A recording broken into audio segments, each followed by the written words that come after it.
and welcome back to the Eternal Dawn channel. I am the Captain Straw Hat Lucas. Today we are joined by the lovely DAK'S, a goat in the community, someone that we all look up to. I'm gonna let him spit and say hello, but first I want to introduce my crew. First up is my first mate, the historian of the Eternal Dawn, Mr. Kube of the Red Sea. How we doing today, Kube? What up? Yeah, man, I'm excited. We have a goat among us, you know. The strongest supernova of this new generation, DAK'S himself. Yeah, man, I'm excited. Oh, you're comparing me to UROUGE. I don't want to. Of course. Talk about the strongest supernova. Next up, the wonderful helmsman of the crew, Mr. Knack Reacts, on video on the channel for first time, I think. It was a big moment. Hi guys, I just got back from my scrap with Bruno. He didn't stand a chance, by the way. That pocket dimension is nothing. Aside from that, I'm ready to get into the discussion. I'm super excited DAK'S here with us today, and I'm happy you're all here watching. And then last but certainly not least, a very close friend of mine, one of my people I consider a brother, the head cook of the Eternal Dawn, Mr. Vexus, D, Lurking Legend. What's good, YouTube? It's your boy Vexus, the Lurking Legend. Y'all can just call me Vex. I'm hype. It's been a minute since Dak and I have been on stream. We always cook. I always love cooking with the boys as well. Love cooking with you guys chat. So yeah, this is gonna be a great one. It is. And without further ado, let's pass it over to the man of the hour himself, Mr. DAK'S. Thank you so much for being here, my man. Oh, hey, dude, thank you for such a warm welcome, all of you. It's been way too long since we've been on a stream together, whether on my channel or yours or whichever channel it is. It's been way too long. And I think this is kind of the perfect time for us to get into a group discussion. And for anyone listening, you know, I know it says we're going to be talking about UROUGE, which we definitely are going to be talking about UROUGE. But, you know, we have a lot of theories to go through today, a lot of LBAF updates, especially since the last time we've all spoken together. And Oda's cooking right now. Oda's got a lot going on at LBAF, so I'm genuinely excited to discuss this with you guys. And I just recorded something a little bit earlier for someone else that was about LBAF, and I am not like tired or you know, like I'm not like I still want to talk about this as much as I did even before this first 2-hour discussion I had earlier today, because LBAF is just absolutely insane. And even though I talked, it was with Sai, I talked to him for 2 hours for his channel. Even after we were done, I was like, dude, there was like 15 other things I really wanted to talk about. We didn't have time. But yeah. Today we're going through all of it. We got tons of theories to go through, and it's an honor to be here, guys. Seriously, thank you. Yes, and goats are already starting to pour into the chat as well. Got to shout out Straw Hat Goofy. Haven't seen you on the stream in a while, brother. It's always good to see you in the community or in the comments, dropping some love. Dak, then spit on LBAF. Summarize as in a short way, I'd say, because I know if we get on the topic too much, we'll go crazy. Summarize for me your thoughts on LBAF so far, if you can. My thoughts. I can. Well, I'll try to keep the summary as brief as I can. I ran into this problem earlier too, because there's so much to say about LBAF. But I first want to say major shout out, like you said, Straw Hat Koofy in the chat. Shout out Kush Daddy, goats for sure. Dexter in the chat also. All of you guys are goats. Appreciate you. If you guys got any theories or thoughts in the chat, this is definitely the day to spit them. I'm going to keep an eye on it. So if you guys say something spicy, I'm gonna throw it in the recipe. So. Ghost train of thought also, I see you. Appreciate you sliding in. But my thoughts on LBAF so far is I think it started pretty slow, and some people might have liked the Lego chapters, that the Sun God Orodo section of it. I feel like it started kind of slow. Not that I disliked it, but I just I was like, what the hell is going on right now? And the poll I did about the chapters of the year kind of reflected that, because those chapters last year finished in the bottom 3, so the community clearly didn't feel those quite as much either. But ever since those chapters, ever since we escaped the Lego jail, Oda has just been on fire, I feel like. And like I said, I have a million thoughts that I could spend all day saying, but I'll just say right now, I love the setup with the Gods Knights. I love that we have some real stakes for once, because, in Egghead, I don't know about you guys, but like whenever it's the crew facing an enemy, I never feel scared, because I'm like, okay, the crew's not going to die, right? They're going to win. They're going to get out of here. But now what Oda did, and he flipped it 180. He's like, oh, you guys, there hasn't been enough stakes. You guys want stakes? All right. All the kids of LBAF are getting sent to the ship. right? All the kids' nightmares have come to life. Like, okay, Yeah. all right, Oda. Like, you got some stakes, fine. Like, these kids are walking into a fire. The kids stab each other if they stop walking. I'm like, all right, Oda, you finally did it. So I'm loving it. Those are my thoughts. Yeah. I'm loving it now. Yeah, ever since Egghead with the Ginny stuff, Oda's kind of been more upfront about the darker themes he wants to explore, and it's brought a lot to the story. I can remember reading that chapter where, you know, we realized the kids were going to be walking into the fire and stuff just about 2 chapters ago, and being like, okay, yeah, he's gone like full blown. These are villains. These aren't just like, oh, I'm Dope Flamingo taking over a country. They will take out some kids, no problem. Like that is insane to me. So speaking of, oh, go ahead. Sorry. I was gonna say it does a good job. I'm kind of glad you started talking, because I wasn't sure what word I was gonna say, but now that I'm on the spot, I got to think of one. It kind of personifies the God's Knights a little bit. It's not the right word, but it kind of it vilifies them to where I'm like, oh, these guys are serious. This isn't, and it's sad because like the Gorosei were there last arc, and I never felt like we were gonna die to the Gorosei. I mean, Saturn climbed up a cloud and was stabbing Chopper, and supposedly Saturn's pincers or whatever feet, I don't know what they are, supposedly they're poisonous, and he's stabbing Chopper, and Chopper's like, I'm chilling, and I'm like, all right, Yeah. so the Gorosei are just mid. I mean, I don't know what else I'm supposed to say. No, Except it's for The Juicy God's Eater. Knights Chopper are real. Chopper's just reached such passive doctor feats. He cures poison just by breathing. That's what that Yeah. was. He's I don't know if you missed the subtext. Yeah. He's already gotten the perfect cure. The panacea has already been figured out. We just don't know it yet. It's like but the but the Gorosei just look at themselves higher than everybody, and the God's Knights are just trying to be the Gorosei and looking down on everyone. Yeah, it feels like the Gorosei are they're like a championship team that feels like they don't have to try anymore. Like they can just sleepwalk the regular season, where the God's Knights are like, we want to win the damn title. Like we're going hard, we're going 100%. We're diving on the floor for the loose balls. Like that. That's how I genuinely feel. Like Gorosei, you're not winning the title. Like God's Knights, maybe. I think so. Yeah, it's kind of a product of the whole 5 more years, meme. Is like, we knew meeting the Gorosei when we did on Egghead, it wasn't gonna be this isn't where the story ends. There's much more of the story to tell, and also there was a bit of a separation from kind of humanity and mortality, in that all of the actual humans were taken off of that island, and you were either a robot or a hologram or a straw hat, and we knew we weren't going to lose any of the straw hats. So I agree with you. The stakes were, although Egghead was huge and very climactic, I don't think any of us really thought we were taking a major L there. Maybe a lowercase L, but like not a major L. Here, it's entirely on the table. There's a lot of circumstantial ones. Yeah. We were all kind of speculating the island goes up, but never worried about anybody in particular. You know what I mean? Yeah, I have to shout out. And I think. Oh, sorry. Go ahead, Dak. Oh, I was gonna say I just want to shout out Ghost Train. He said the Gorosei are the Globetrotters. that is honestly how it feels. That is perfect. That is literally how it feels. They want us to feel like they're amazing at this, and then the God's Knights are like, "You guys suck ass." Like that. That's you how got it turned feels. into a pizza. Sorry if I shouldn't say ass, but ass. No, you're good. No, you can say that's ass. a really good point. Ass is. I'm talking about donkeys anyway, right? Isn't that asses? That's a good point though, because like in Egghead we had a lot of circumstantial stakes, like stuff from the past we learned about the Gorosei, and that portrayed them as evil. And then we get to Elbaf now, and they're actively acting this way. They're talking about the intent with the kids and stuff. It's way darker. And the big thing for me, just small thing, then hopefully I think you guys will like this, because this is something for me that I have been waiting for, and we saw it a little bit in Elbaf, or a little bit in Egghead, but Oda, it didn't mount to anything.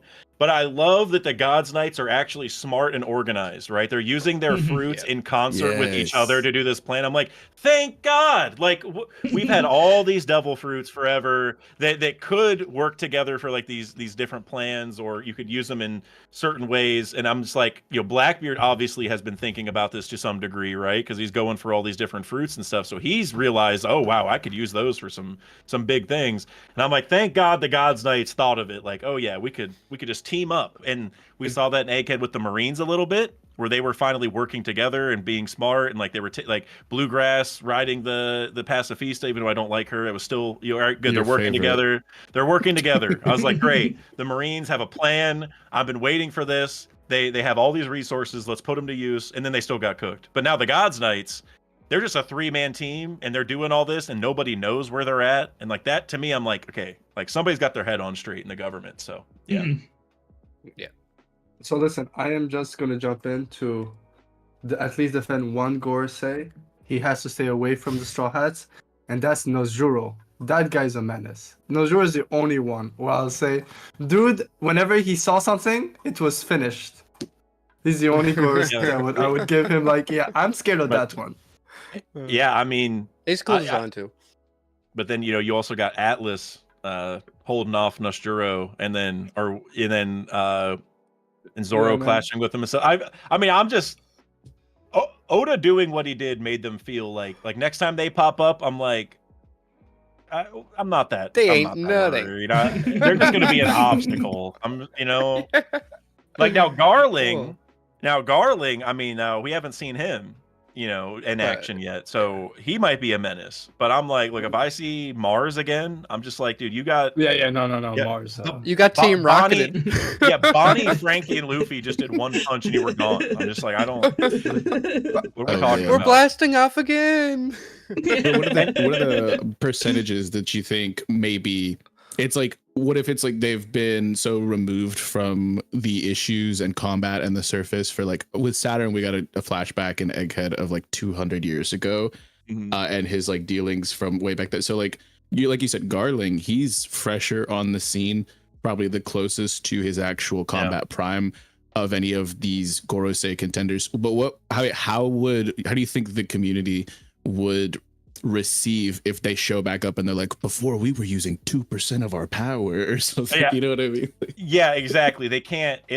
Oda can't do that. I feel like it's just Oda's been doing that a lot. Where this is a little bit of a different example, but like he's kind of been dipping into people's flashbacks and like taking away some of the stuff that's like sad about it, and then it's funny because like if you watch the story through, like for instance, let's say Robin and Saul, you're gonna feel bad for Robin for sure from O'Hara, and even with Saul living, you still feel bad. But it technically takes away from it. But I don't know if people really think about it that way because the flashback is so far from the reveal So that separated. person's alive, right? Like you don't really think of it that way. And so for the Gorosei, it's kind of a similar thing where if he comes back later and the Gorosei are like, oh, we're actually way stronger than we showed, it'll kind of feel like, well, wait, then what was the whole thing at Egghead for? Like, wait, what like you didn't stop us and we revealed the whole world. Like that's so it kind of takes away from it because it's like, okay, Egghead's even worse now. Like I mean, Egghead's great. I don't mean to say it's bad, but it's like, okay, well that feels worse now because the Gorosei weren't going 100%, right? Like it takes away from the prior situation. And so so I hope they don't do that, but what I can see is that they were summoned there, right? All except for Saturn, they were all summoned and they all got sent back, like their summonings got canceled or whatever, right? And so I could see them saying like, well, we're stronger when we're actually here. Like whenever we get summoned, we're nerfed a little bit because our summoning can get canceled, right? Or whatever. Yeah. That's a little bit of a middle proposed a ground. lot. Yeah, that's a bit of a middle ground because maybe like really strong hockey will send them back, but if they're not summoned, then maybe strong hockey is just a normal, deterrent. Like they just have to fight them or whatever. Yeah, because I've always pictured it as like when they get summoned, it's just like a vestige of themselves, like a visual representation. Yes, they can interact with the physical world, but it's not them entirely. So I like that thought process too, of like if there is a way to make them stronger and give a better showing than what we saw on Egghead, that would be the way, in my opinion. Yeah, Yeah. That's what he's going for, I think. Yeah, so do I. That's I awesome. also say, he has Oda whenever he does a callback of a Delfoot ability or Delfoot name, it has it has importance. Yeah, One that's chapter true. before Saturn pulled up the summoning circle, Luffy talked about the Hor no Mi, Perona's Delfoot, which she did say that her astral projection works if there's no disturbance. The moment the moment there's Everything a disturbance, comes back to Thriller Bark. Yeah. Facts. We got a lot of Thriller Bark to talk about, by the way. A lot. Well, that's actually like a perfect kind of like a bit of a segue into something that I was wanting to ask you. You just brought up that, like, of course, Egghead was peak, and the further we get away from it, the less people can just claim that that's recency bias. Like, it's a really good arc. I've reread it a couple times, but it does stand in a very interesting place narratively, because entering into the final saga, the first introduction of these clearly endgame figures, it's actually in jeopardy of maybe we talk about these arcs like Thriller Bark, like Skypiea and things like that, that they age very well. And we get more recontextualization the further we get towards the finish line. Do we think that there might be something, like we said, some wind taken out of the sails of how great Egghead was? Is this going to be one of the first arcs to actually lose some steam as we approach the finish line? No, because I think the steam kind of ran out towards the end of Egghead, and in a weird way, I think that kind of helps Elbaf, because the Vegapunk message was so long, where I feel like people are kind of like this is bigger, and like there's a lot of really highs in Egghead, but I think by the end they were like, all right, I'm ready for the next thing. And then so now that we're here, I feel like that won't happen, but I don't know. I mean, I also don't have Egghead in my top 5, so I don't know if that also, maybe most people do and I don't, but that's how I feel. I think you brought up a great point about the way the villains were portrayed in Egghead, because we had a series of terrible people we were facing against with Dressrosa and Wano, and then we get to Egghead, and now back in Elbaf, they seem just indifferent to everything. Like, all this is earthly matters that don't matter to us, and it was very interesting now to look back on it as you said that, because it was basically just peak moments and lore reveals, but no real like conflict and climax to it. I expected the island to go up at the end of the arc, and I'm surprised it didn't. Yeah, that I remember having too. those conversations. I know, because there's a lot of people who caught up during Wano, and I know you're not necessarily the biggest Wano fan yourself in certain aspects, Dak, and I have my own gripes with it. And so I didn't know if this was like something that we might be seeing more frequently as we move into the final saga. But I mean, I do trust Oda. I'm not one of the people who thinks that Oda can do no wrong, but it's really interesting. Blasphemy. Seeing the more reveals we get, it's like it's interesting that that's even on the table, because like for me, Thriller Bark is goated, and every single chapter we get is like more just spice to add to that agenda. And I don't know, it's crazy after seeing like the reception of the end of Wano. Egghead had a lot of positive reviews, but I do know a few people who were not as up on it, and with the start of Elbaf being as like shaky as it was from a community standpoint as well, like you had mentioned, and the drawing I'm just a little curious. We had all those issues too with the paneling in the first part of Elbaf that had everybody thrown for a loop. Yeah, where there was like weapons missing and stuff like that. There was a lot of errors. It was like Kuma's missing leg all over again. Got fixed. Yeah, they all got fixed in the volume release. So it was like we all had this idea that we were in some fake world and like things weren't as they seemed because we're so used to the trusting what's on panel. And then 6 weeks later it comes out, none of it was actually there. Well, and Oda did zero favors by having Nami literally be like, wait, the green fairy, the absinthe, is this all a hallucination? And I'm like, all right, well, not like, all right, Oda, you can't put that. If you're gonna put that in a chapter, you better make sure the rest of it is right, because we're all gonna be thinking that it is a hallucination, right? Yeah, exactly.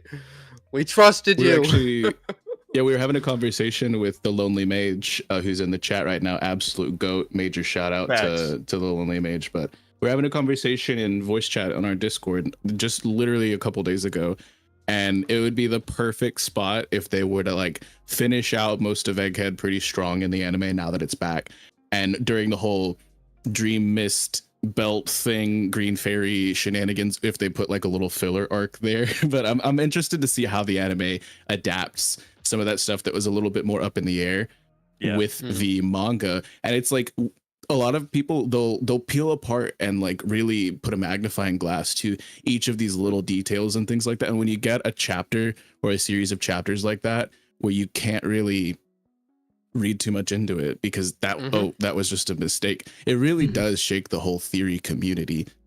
You know what I mean? Especially Yeah, people like us who are looking at every panel.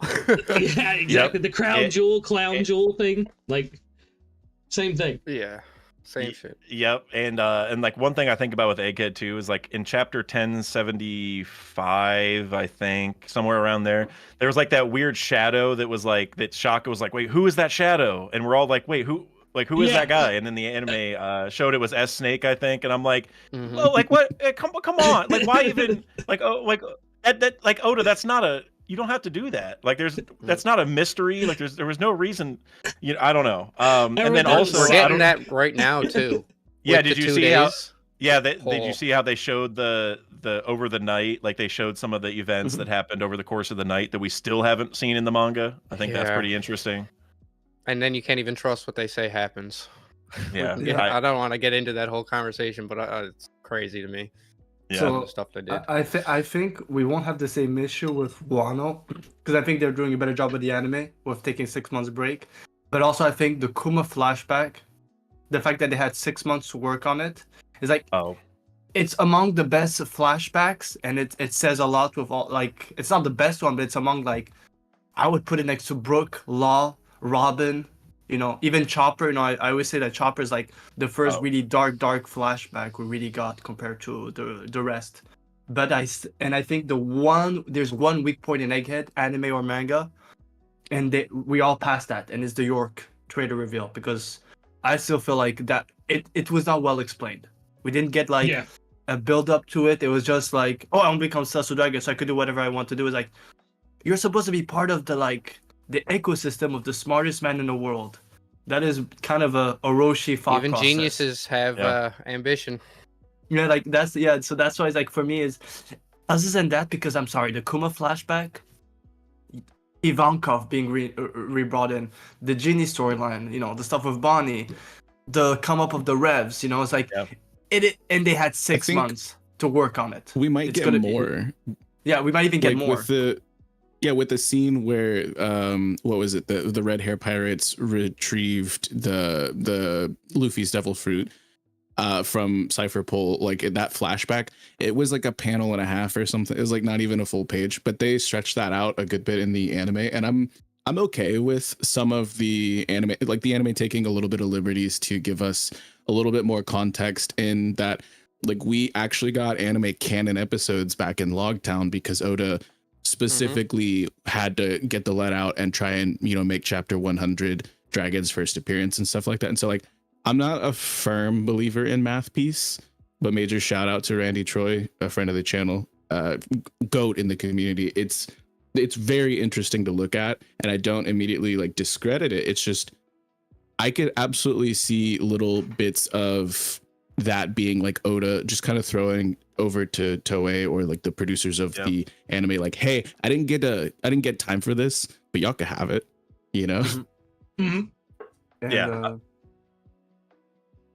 and I do feel like, especially on how the flashback is, you know, this is my own agenda. The timeline of Kuma's flashback would have been around the same timeline that the Otohime and Fisher Tiger stuff.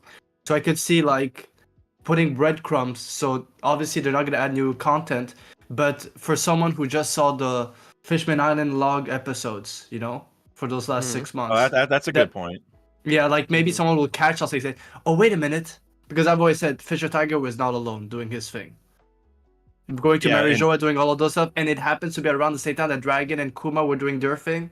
And they even made that small note that, oh, Kuma he's a one-man revolutionary helping people that need backup. Even that, like, it kind of makes me feel like, you know, I know Oda's been doing that lately with what we're getting in Elbaf, where now it's not like pre-time skip where everyone has their own minor backstory. It feels like every legend is reconnected in one major, you know, Odin flashback, the Kuma flashback, possibly the Loki flashback, you know, with what we got last chapter, the tease of it. So I do feel like we're getting everything in one go, in one major flashback, so. Yeah, I mean, you know, Ginny was taken like a year after the Fisher Tiger thing happened. And so I think part of the reason why she was taken is because the slaves got taken and they needed more, because we already know that Mjosgard went down to Fishman Island specifically to get his slaves back. And so we know that once that Fisher Tiger thing happened, they were like, all right, we gotta go around and replace the slaves or get them back or whatever. And so Ginny being taken because maybe like a different like slave wife or whatever, I hate saying that phrase, but maybe the different one was taken. And maybe that's why she got replaced. And then that would make it kind of interesting for Dragon's perspective, because like let's say he knew that yeah, if you go and save a slave, they just replace him with another one. And that could be an interesting thing where like Fisher Tiger being nice, quote unquote, which it is not, it's a good thing to go free the slaves, but him doing that may be why Ginny was taken. Like she may not have been needed to be taken if all the other slaves weren't freed. And I think that would be a really interesting plot line. And that's the type of thing where like it should be in the manga, but kind of like you guys are saying, like if they're going to stretch out the flashback, maybe they'll just have like little reminders that Fisher Tiger was right before that and make it a little more obvious. I like that. That's very interesting. Yeah, very interesting butterfly effect. I was about to be like, when was Doflamingo? I know this is a tangent a bit, but like when was Doflamingo? When did his father leave Marouge in relevance to Fisher Tiger and all that? 20 years before Fisher Tiger showed up, if not more. Okay. Yeah. Okay. It was 30. Basically, Doflamingo was. I was just curious. Was like he was under the age of. He was around the age of 5 years old or 6 years old. Yeah, he was 8. He was 8. And he's 41 now, so 33 years ago. 33 years ago. Okay. Fisher Tiger was what, 15? Yeah, between 15 years ago. Yeah, 15 years ago. Yeah, well, 15 is when he saved him. He got like because he got enslaved too, so he was a slave I think for like 2 years before that or something. But yeah, 15 was when he saved everyone. Yeah, okay. Yeah, I definitely, like you said, Cube, I do think there is another person involved with the Fisher Tiger situation, and because of his prejudice, he didn't want to tell his fishermen pirates who actually helped him. You're like, there's no way you're getting out by yourself with all the God's Knights there. We've seen what the God's Knights are like. Something was there. Yeah, something we cooked on recently, and it would be really interesting as well, is like he would be less inclined to tell everybody because he was still kind of a product of that xenophobic era. If a human were his collaborator. Yeah. Because he even refused like a blood transfusion, and we were talking about the chances of Rayleigh possibly being involved. And it was a previous discussion. It was like maybe 2 weeks back, and like we cooked on that, dude. It was so good. And like obviously the ties between Rayleigh and Amazon Lily, and he was said to have been somebody who helped return Boa, to the island after she escaped. So I'm like, it would make a lot of sense. I put it in the chat. I would love to see like a full novel covering all of this, and like a fan letter style, kind of like a special. That'd be so great. He didn't get the flowers he deserves, even now in the community. Fisher Tiger is like a serious hero, and everybody's like, whatever. Like, both him and the queen of Fishman Island, they both get slept on. Yeah, go ahead, Kube. Sorry. I was just going to say, to add what Vex was saying, based on our discussion, it was in Dressrosa, Hack made the comment of, oh, you saw Brother Jinbei to Luffy, to Robin. And then Koala is there, and if you actually look, just before they leave Koala, who's on the Sun Pirate ship? What's his name? Hachan, who is close to Rayleigh, who's known Rayleigh since he's... So, like, that's what we're talking about. It feels like there's a breadcrumb between the Sun Pirates and the Revs.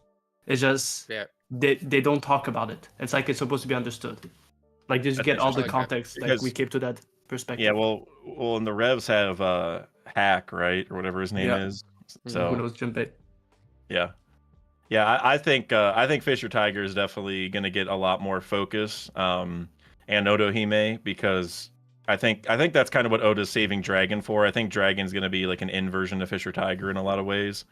Because Fisher Tiger went and saved all the slaves. Dragon obviously didn't want to go do that, right? Or they did in the Reverie. The idea of like Fishman Island being the halfway point and Dragon would be the finale. You know what I mean? It's like setting the breadcrumbs for the true ending. And I love that. Go ahead. I was gonna say, and you think about like obviously Dragon's name is Dragon, and then you have the Celestial Dragons, who are the people who like enslave fishmen, and so I think there's kind of like a little bit of an inversion there, where it's like. It's just like, why isn't Dragon going after the Celestial Dragons, but Fisher Tiger is? Like the Fishman is going after him no problem, but Dragon's kind of dragging his feet. And I think I think that's all on. I think Oda's setting all that up for a reason.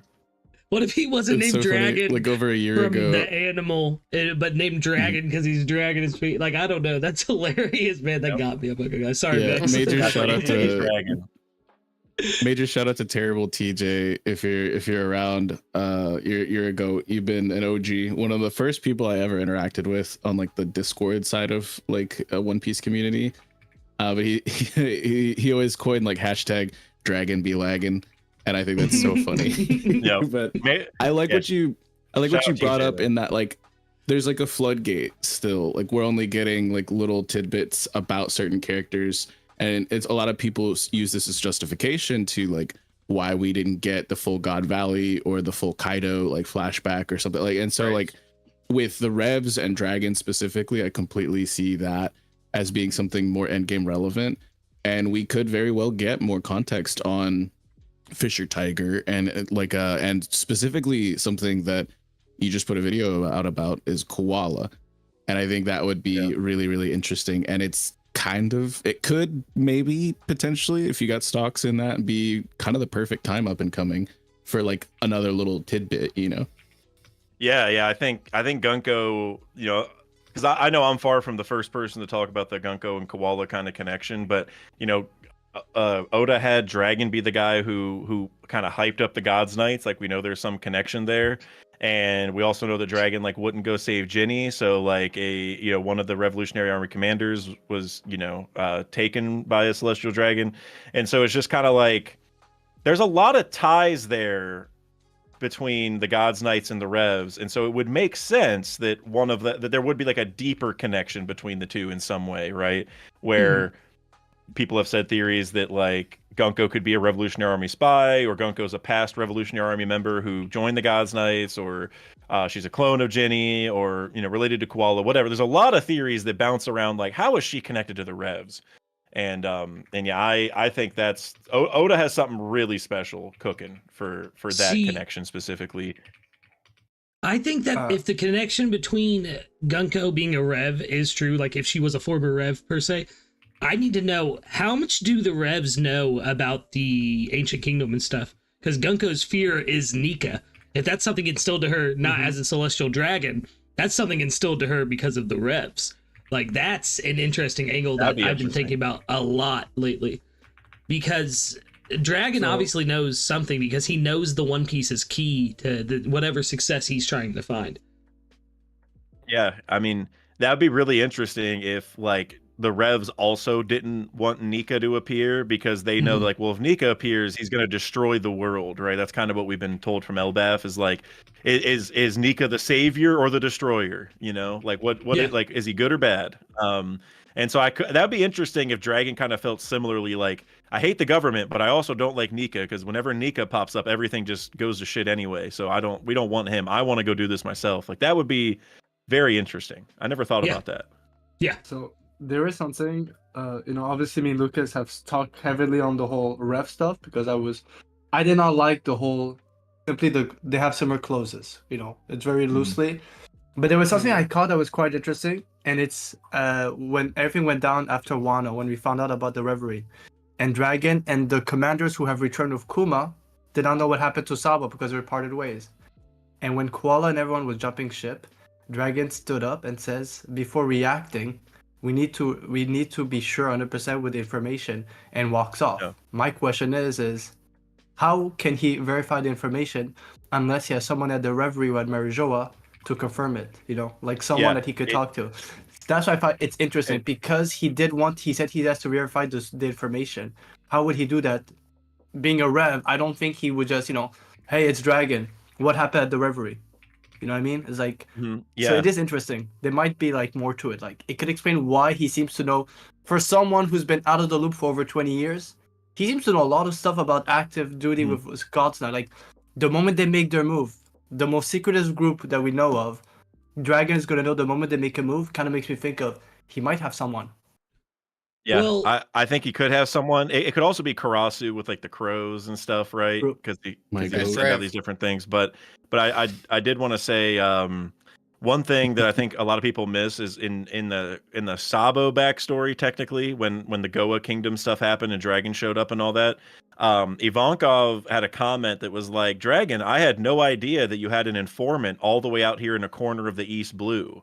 And so it's like, oh, so Dragon does have an informant that even Ivankov doesn't know about, who's hanging out in the East Blue in Dragon's homeland.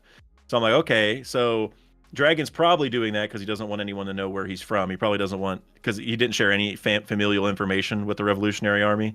And so so it does make me wonder, okay, he must have a lot of informants then. It probably in places that he doesn't even want the revolutionaries to know. So yeah, maybe he does have someone in Marijwa. I could see that. Yeah, like who's to say Jenny didn't, like, while she was there, recruit a faction of slaves or something?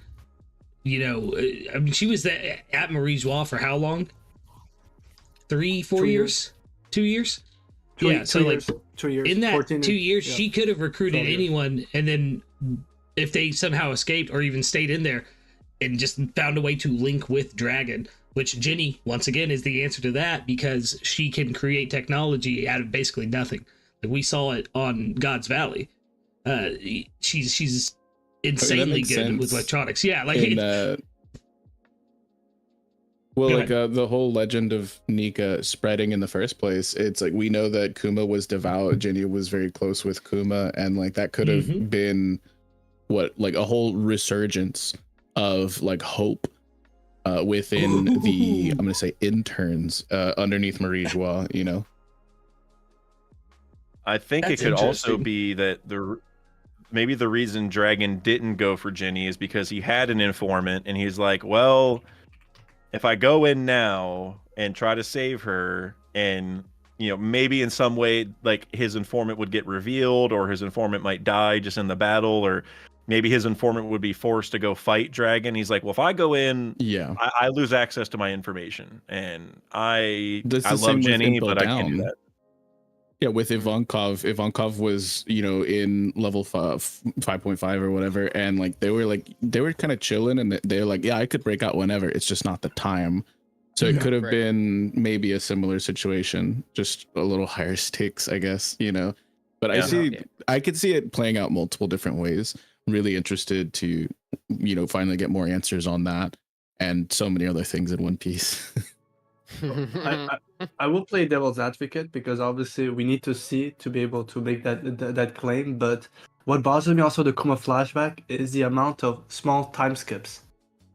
And the moment Ginny disappeared, they gave us 1 or 2 panels and then they skipped 2 years. So I'm not saying Dragon pulled up in Marijo and they had this big clash, but I do feel like there's more to it. Like every time something happened, and it was either, you know, the world or one person. You know what I mean? Type of thing, you know. Yeah. There must be a reason why the Gorosei for 800 years haven't lost their, like we've seen they're not crazy smart, but they're cunning, you know. They know how to get into people's, you know, like look at what they're doing in Elbath. Like instead of just smart enough. outdoing them, They've they're been in going control after for 800 years. I mean, they're cunning. That's what I would say. They're cunning to that They extent. got something. They know something that the average person doesn't know. Is basically Exactly. what I think of it. Yeah. Like they have they know maybe how to use energy in a way that the normal person was never taught. Mhm. Like Yeah. it's all going to stem back to what devil fruits and hockey truly stem from, but they have a different understanding of that energy. That's why they think they're above everyone. Yeah, and It's I black won't magic. lie, there's one story. Yeah, there was one storyline. That's what I was gonna bring up. That I've always said, what if the Revs are not able to make a move, but it's right around the same timeline as the Sun Pirates? What if the Rev gave information to the Sun Pirates and they, you know, but it failed because we know that between 15 to 12 years ago, they were freeing slaves. Yeah. And Jenny disappeared between 14 to 12 years ago. It's right on the ballpark. That's why I always said, like, I'm not saying Dragon went there, but I feel like the fact that he skipped so quickly feels like they did attempt something. Just, you know, Dragon cannot be in the scene for some reason. Because even Goa Kingdom, he waited until everything was going down and even he didn't even show himself. He saved the people and then he dipped out. Like, you know, something's blocking. So I do feel like there's more to it. Like, you know. Sorry, I'm just laughing at the comments. Why is everybody making me giggle? Yeah, right. Major shout out Kuso Land. Good times. Hell yeah. Oh, Hero. Kuso. The chorus, they see the mural, they're just like, I remember that fondly. Good times. Those were the days. Do you remember when Saturn fell out of the boat? That's why he's down there in the mural.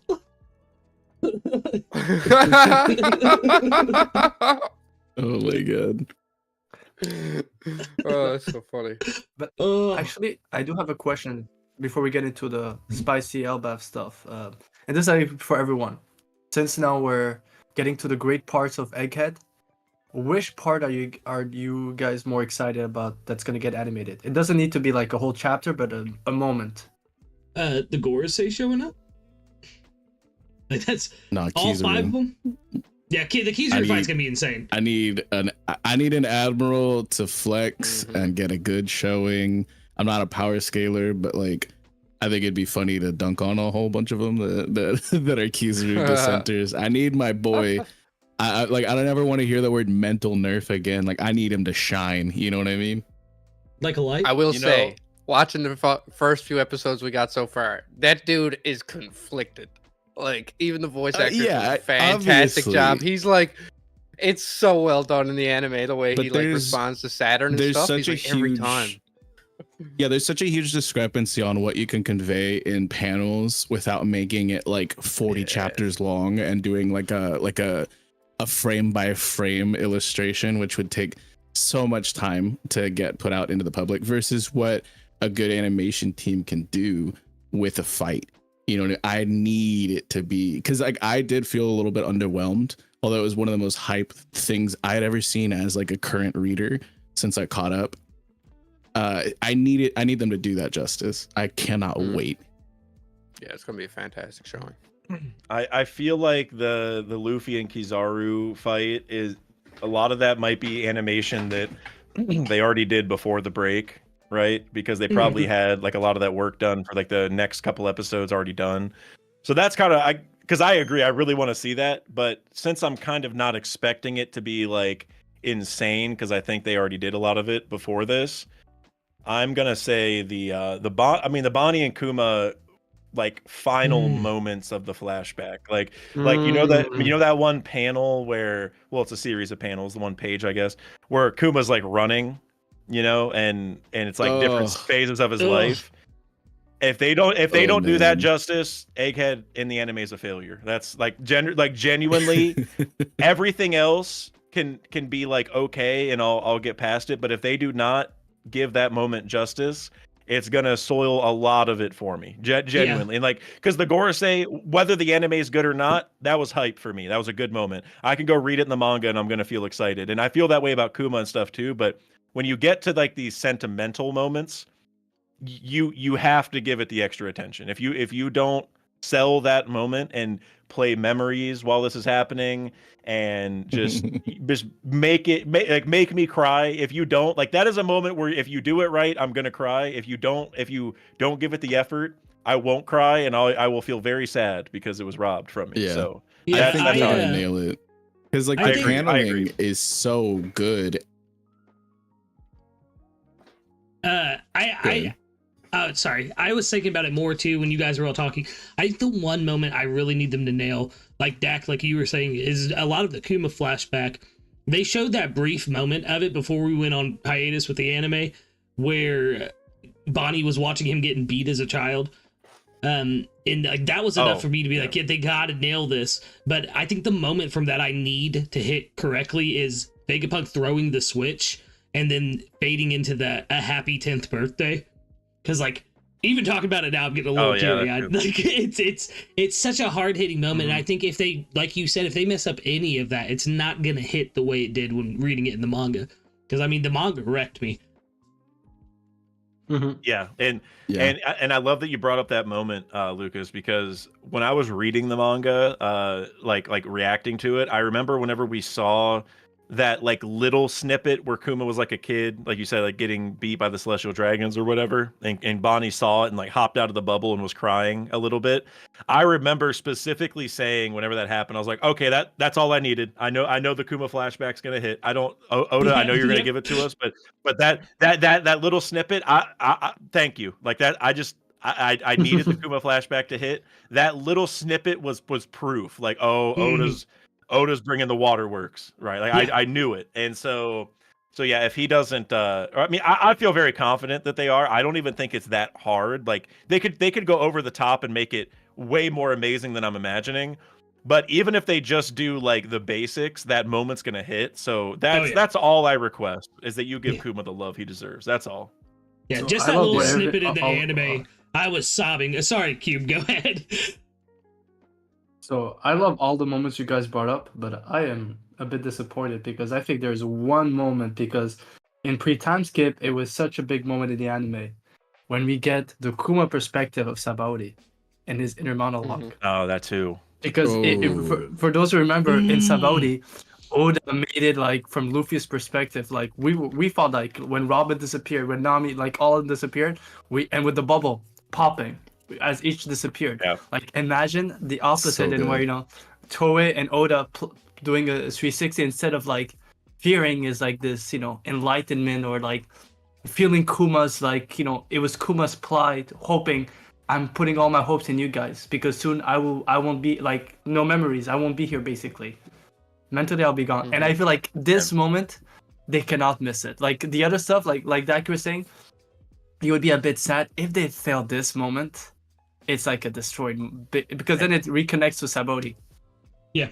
Well, that was a big moment too. That was his last bit of free will, right? Exactly. That's what Just he was before his saying. memories, his last Yeah. action with free will.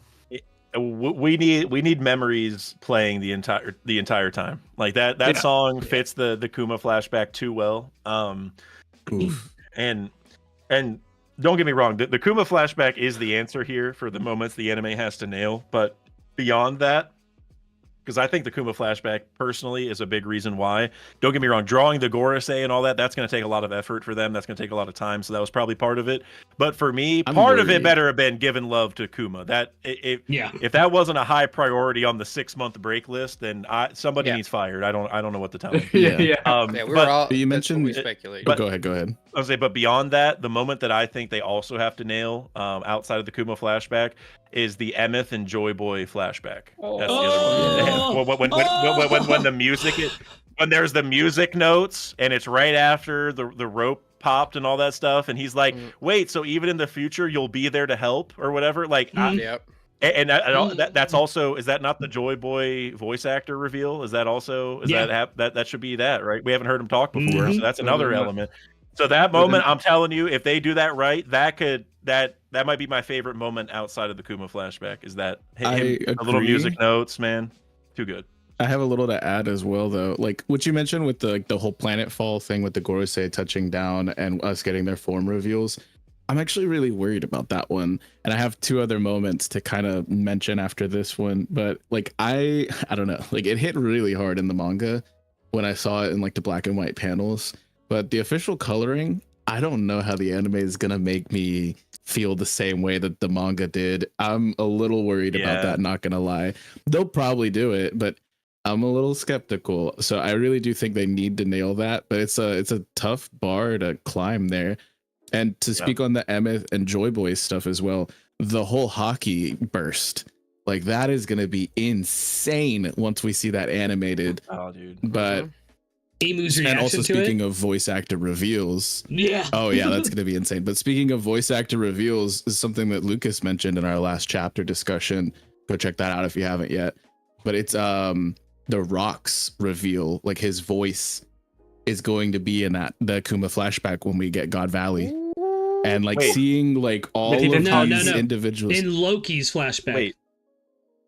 In Loki's flashback, God Valley, they spoke to Rocks. He never spoke once. Yeah, he didn't speak back. Oh, okay, yeah. I'm misremembering that. I mean, what if we do get it though? What if we do they get could. it though? Like they really could. Yeah, like I don't. But even without the Rock's voice reveal, it's still such a crazy moment to see Roger, Garp, the Rock's pirates, and like Saturn and everyone just crashing in at like I don't know how I'm gonna contain myself when that all hits. And that's not far away. That's like it's 4 episodes away. Like that's what's so crazy is that the God Valley, the start of the Kuma flashback is like 3 episodes away. Like we're gonna get the Saturn form reveal in the anime in like 2 episodes, like maybe the next one, probably the one after. And then we're gonna go pretty much right into the Kuma flashback, which starts with God Valley. Like it. I mean, honestly, in hindsight, the anime picked the literal perfect time to have a break like that because all the stuff they're working on is, you know, like the return to return to Egghead here because we, you know, went and saw the Hachinosu stuff and whatever. Like timing it up so it's right at the start of the return to here, right before the Kuma flashback, right before all the Gorosei stuff. Because something that I've heard people talk about before is like in Wano, drawing Kaido, like animating Kaido, took a lot of effort because he's like so detailed, and the Gorosei are all the same way, right? They're all like these very big, like elegant in their own way monsters with like a lot of different specific parts of their design. So that's probably gonna take a lot of effort, and I just think generally it was probably I mean, it sucked not having the anime for 6 months, but like they probably couldn't have picked a better time to do it. Yeah, I agree with that. Yeah. Yeah, it was I have a prediction. very well planned out, and I hope they do more seasons like they did with Fishman Island. I won't lie, I really enjoyed it. Yeah. Give me Dressrosa. Yeah. Give me it to me. Dressrosa. I need it. Please give me I'm just gonna say Dressrosa. this. It's a prediction, and I hope they'll do that. The reveal of the Joy Boy voice, I want it to be Please. just a distorted voice of Mayumi Tanaka. Yeah. It will be the biggest troll. It will be the biggest Yeah, troll. You know, no, real talk. That's what they should do. They should just make it her. They should just you know, give Luffy and Joy Boy the same voice actor. They don't. We have to keep. Yeah, we they need the don't- mystery a bit longer. Even though we Yeah. like theory stuff like that, I feel like stuff like Emu, Rocks, and Joy Boy or Nika, the real Nika, it has to be done correctly. We cannot be spoiled by that, you know. I Inaki feel like, learned you know. Japanese. Let him do it.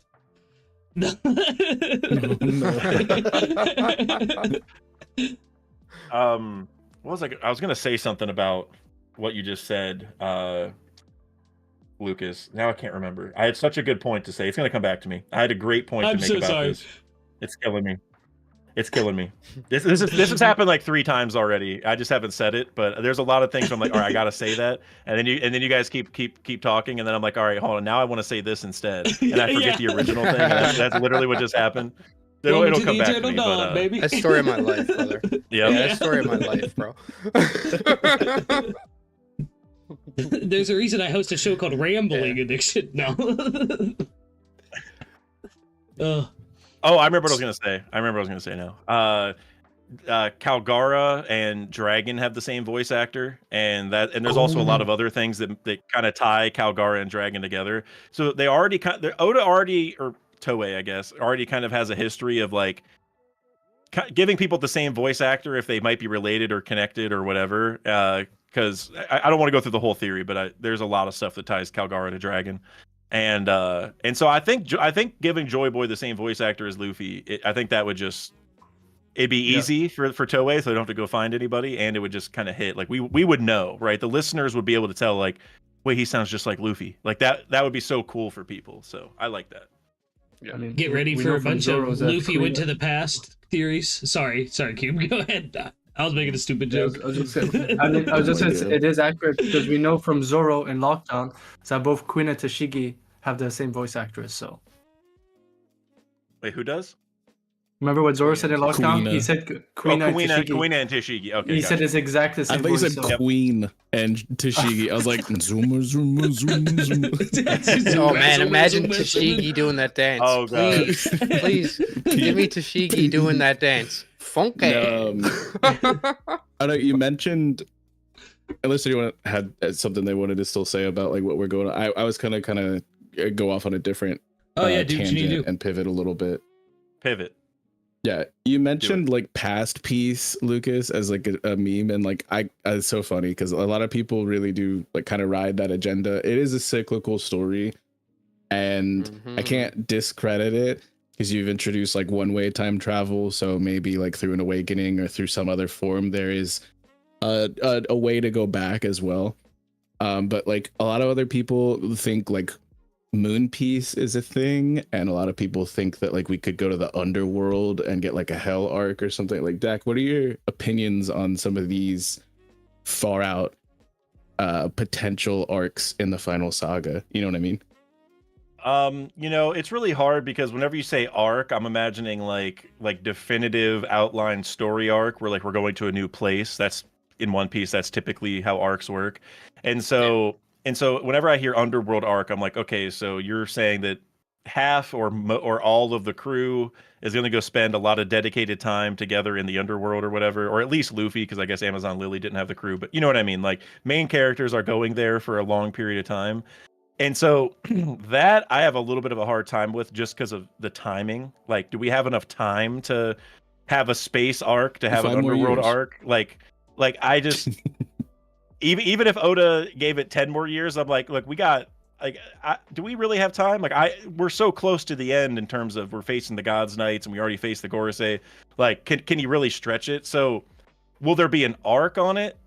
I'm not so sure about that, but is there a good chance that we will see it and spend time there? Like you think about like the Kuma flashback, for example. I know that's a flashback, but like, nobody's going to call it the Kuma arc. It's all within Egghead, but it kind of felt like its own arc within the arc, because it was like a 15 chapter stoppage, you know, where we went and saw the past, you know what I mean? So I could see something like that, where like maybe it's within Elbaf, and maybe Luffy gets sucked into a pentagram circle, and for 10 to 15 chapters he's in hell and he has to escape, like he's in the real underworld. And so is that a hell arc? No, but it kind of is. So like stuff like that I can definitely see. And what I would say is, this arc, I think if we're gonna have a space arc or space sequence, Elbaf would definitely be it, because of all the Burka stuff, all the Skypiea stuff. Like if an L comes back, when else are we gonna have a space arc other than like the very end? Like if this is a Gurren Lagann situation. Or for the underworld though, I think that would be maybe a like more of a Marigewa thing. Like if Emu has underworld related powers like the Gorosei do, like with all the summoning circle stuff. Whenever we get to the bottom of the circles, that's when Luffy should go to the underworld. I would say. Check this out. I think that's a great way of doing it. I had a fairly popular theory called the Faustian deal. I've gone on and on about it since I dropped it, because it seems like more evidence has stacked up for it, where I think that Emu is either the devil who made the deal or made a deal with the devil.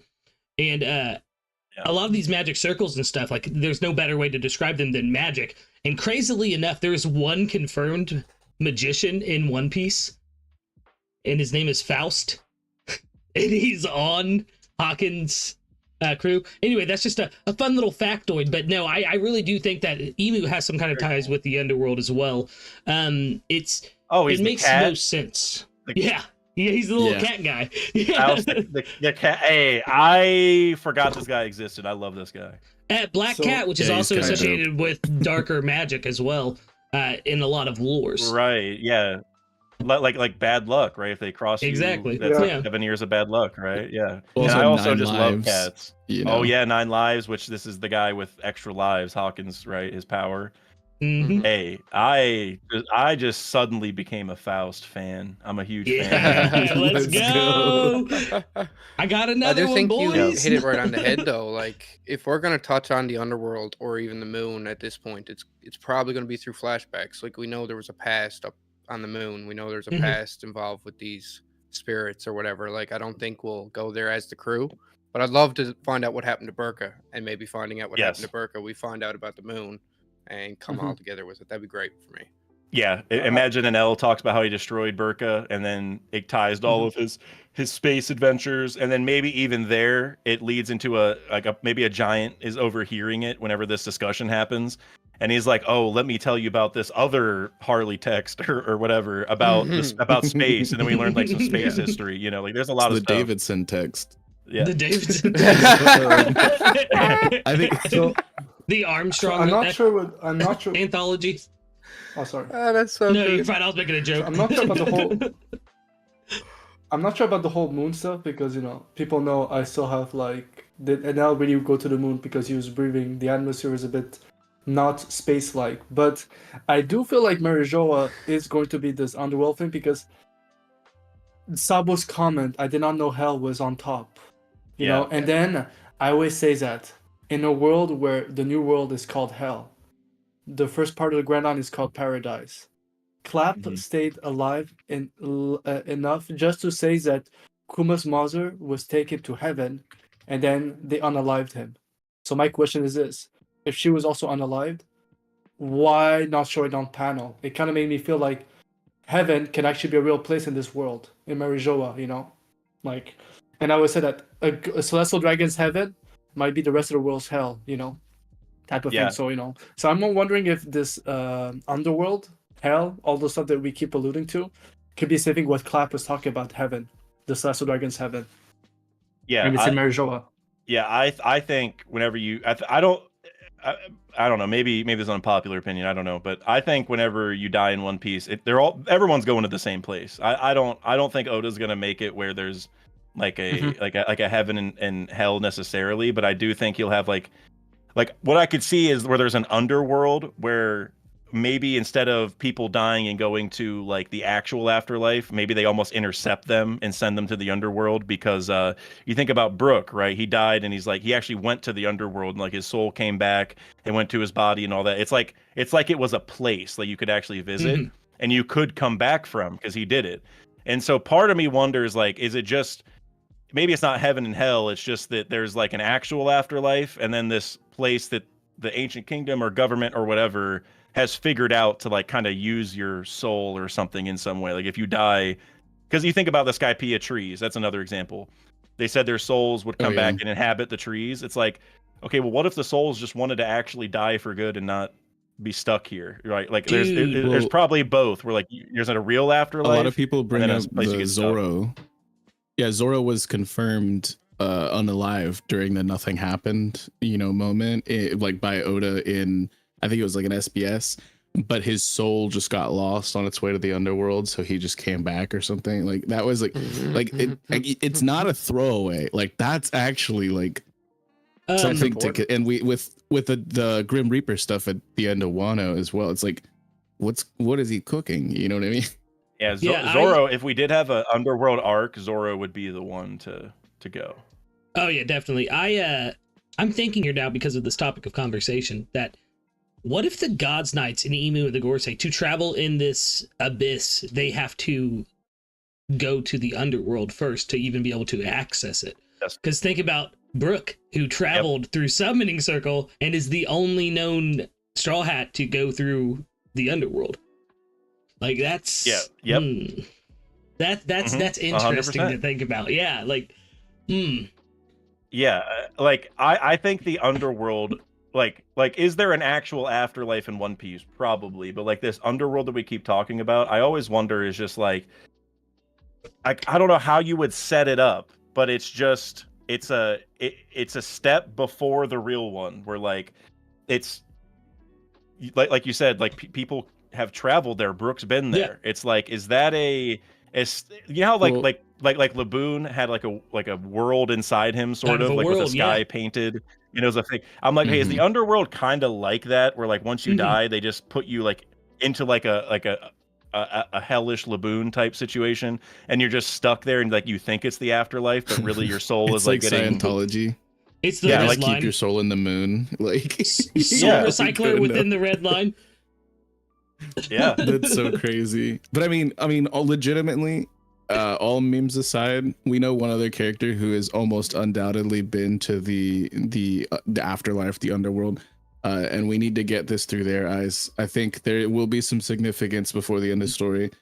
You get a Panda Man flashback, y'all. Hey, I would love that, and I saw a video by Star Knight and DAK'S, if you guys are familiar. He's been on with us. Like, that's a huge friend of the channel. Oh yeah, love him. He had a Panda Man video, which I highly recommend everyone goes and watches if you haven't already. 100%. Genuinely mind blowing, and that's coming from someone who thought not 100%, but thought he understood One Piece pretty well and knew all the sources of information. And then here comes Star Knight and DAK'S, just like, oh, did you know that there's also these stories inside the Japanese covers of the volumes? And he's like, and guess what? They're all about Panda Man. And guess what? Here's the story. And I'm like, oh my god, I've never heard any of this. And and it talks about Kaguya and all. Just it's a genuinely crazy. It was a genuinely crazy video, in the best way possible. So. And more Panda Man lore. He was in the first episode back of One Piece in the anime. He was one of the Marines. Yep. And I saw a Reddit post where somebody, and I feel like they were genuine, maybe they were just memeing for the karma, but they were like, "Does anybody know who this is?" And it has Panda Man in the back. I'm like, "Oh, you sweet summer child." Like, Yeah. Oh, Let me yeah. tell you. Well, I mean, like I meme a lot about, and like it's actually something I legitimately want, but at this point it's just kind of a meme agenda. But like I really hope that we get more from Toki's story. Obviously I don't think she's still alive, but if we see some of the skips that she made from in between where she met up with Odin and like the middle of the Void Century, you know, because she could give us so much, but like we mentioned earlier in the stream, there's like this floodgate up, right? And you can't give us too much context or information, and we could only really get that through a flashback. But if we don't get it through Toki, because I know some people don't ever want to see her again, even though I think she's one of the most important characters that has ever been introduced, we need to get it through Panda Man. Like he can't just keep leaving him in the shadows, you know? Who do you think's on Laugh Tale? Yeah. Panda Man. He's just chilling. Yeah. So I'm happy for both Vex and Lucas because we were talking about, you know, everything about the afterlife, you know, if there's no heaven and hell. No, because, and it's a segue I'm going to I'm bring happy in. for you, Knack. Thank you. So my thing is this: there's a side. If you do a reread of Wano, it's kind of weird. Before Laugh Tale, Roger's convinced he's going to die, be unalived, and after Laugh Tale, he tells Rayleigh, "You know, I'm not leaving this place." Toki and Odin do the same thing at the end of Wano. So I do think that you get what you guys are saying might quite be relevant. That life and death, like something happened a long time ago, is that, you know, it could explain why Pound, you know, got supposedly taken up by Oven, and dude said, "I want to see you, my daughter," so I survived. Which is, I can go with Pell. I could go for many times with Usopp and Zoro, but Pound I can't. Pound is like, it is. He has Supreme the Conqueror's power will. scaling is. but here's the thing.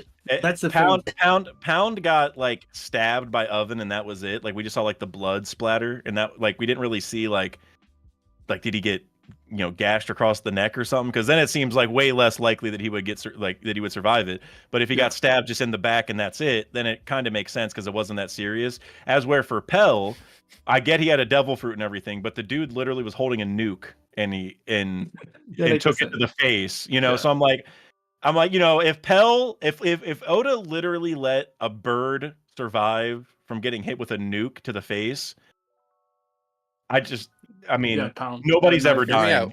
There's a possibility. He has one of the strongest devil fruits. It's one of the 6 that grants the power. One of flight. only 6. Yeah. And hear me out. This is really important. What if that was Pell's awakening? And he did die, and he woke up like. Listen. Yeah. The reality. I agree. The reality Pika. is, oh my god, the reality is 9/11 happened when that chapter was coming out, and Oda was like, I can't kill him now. No, I think he awakened. Nah, he awakened. But anyways, for me, I do feel like it's quite interesting when we know one of them knew he was a goner, but it seems that a lot of people who go to Laugh Tale are convinced they're, even if they're unalived, their life won't end. Like Odin, Toki, and Roger both had a smile saying it. Like they were not trying being brave. They knew about it. Like even Toki, when she says, so Odin, you're going to be unalived. And Odin looks at Toki and says, what? You're not sad? And she says, don't be silly. You know nothing's going to happen to you. You're right. And like, it's weird.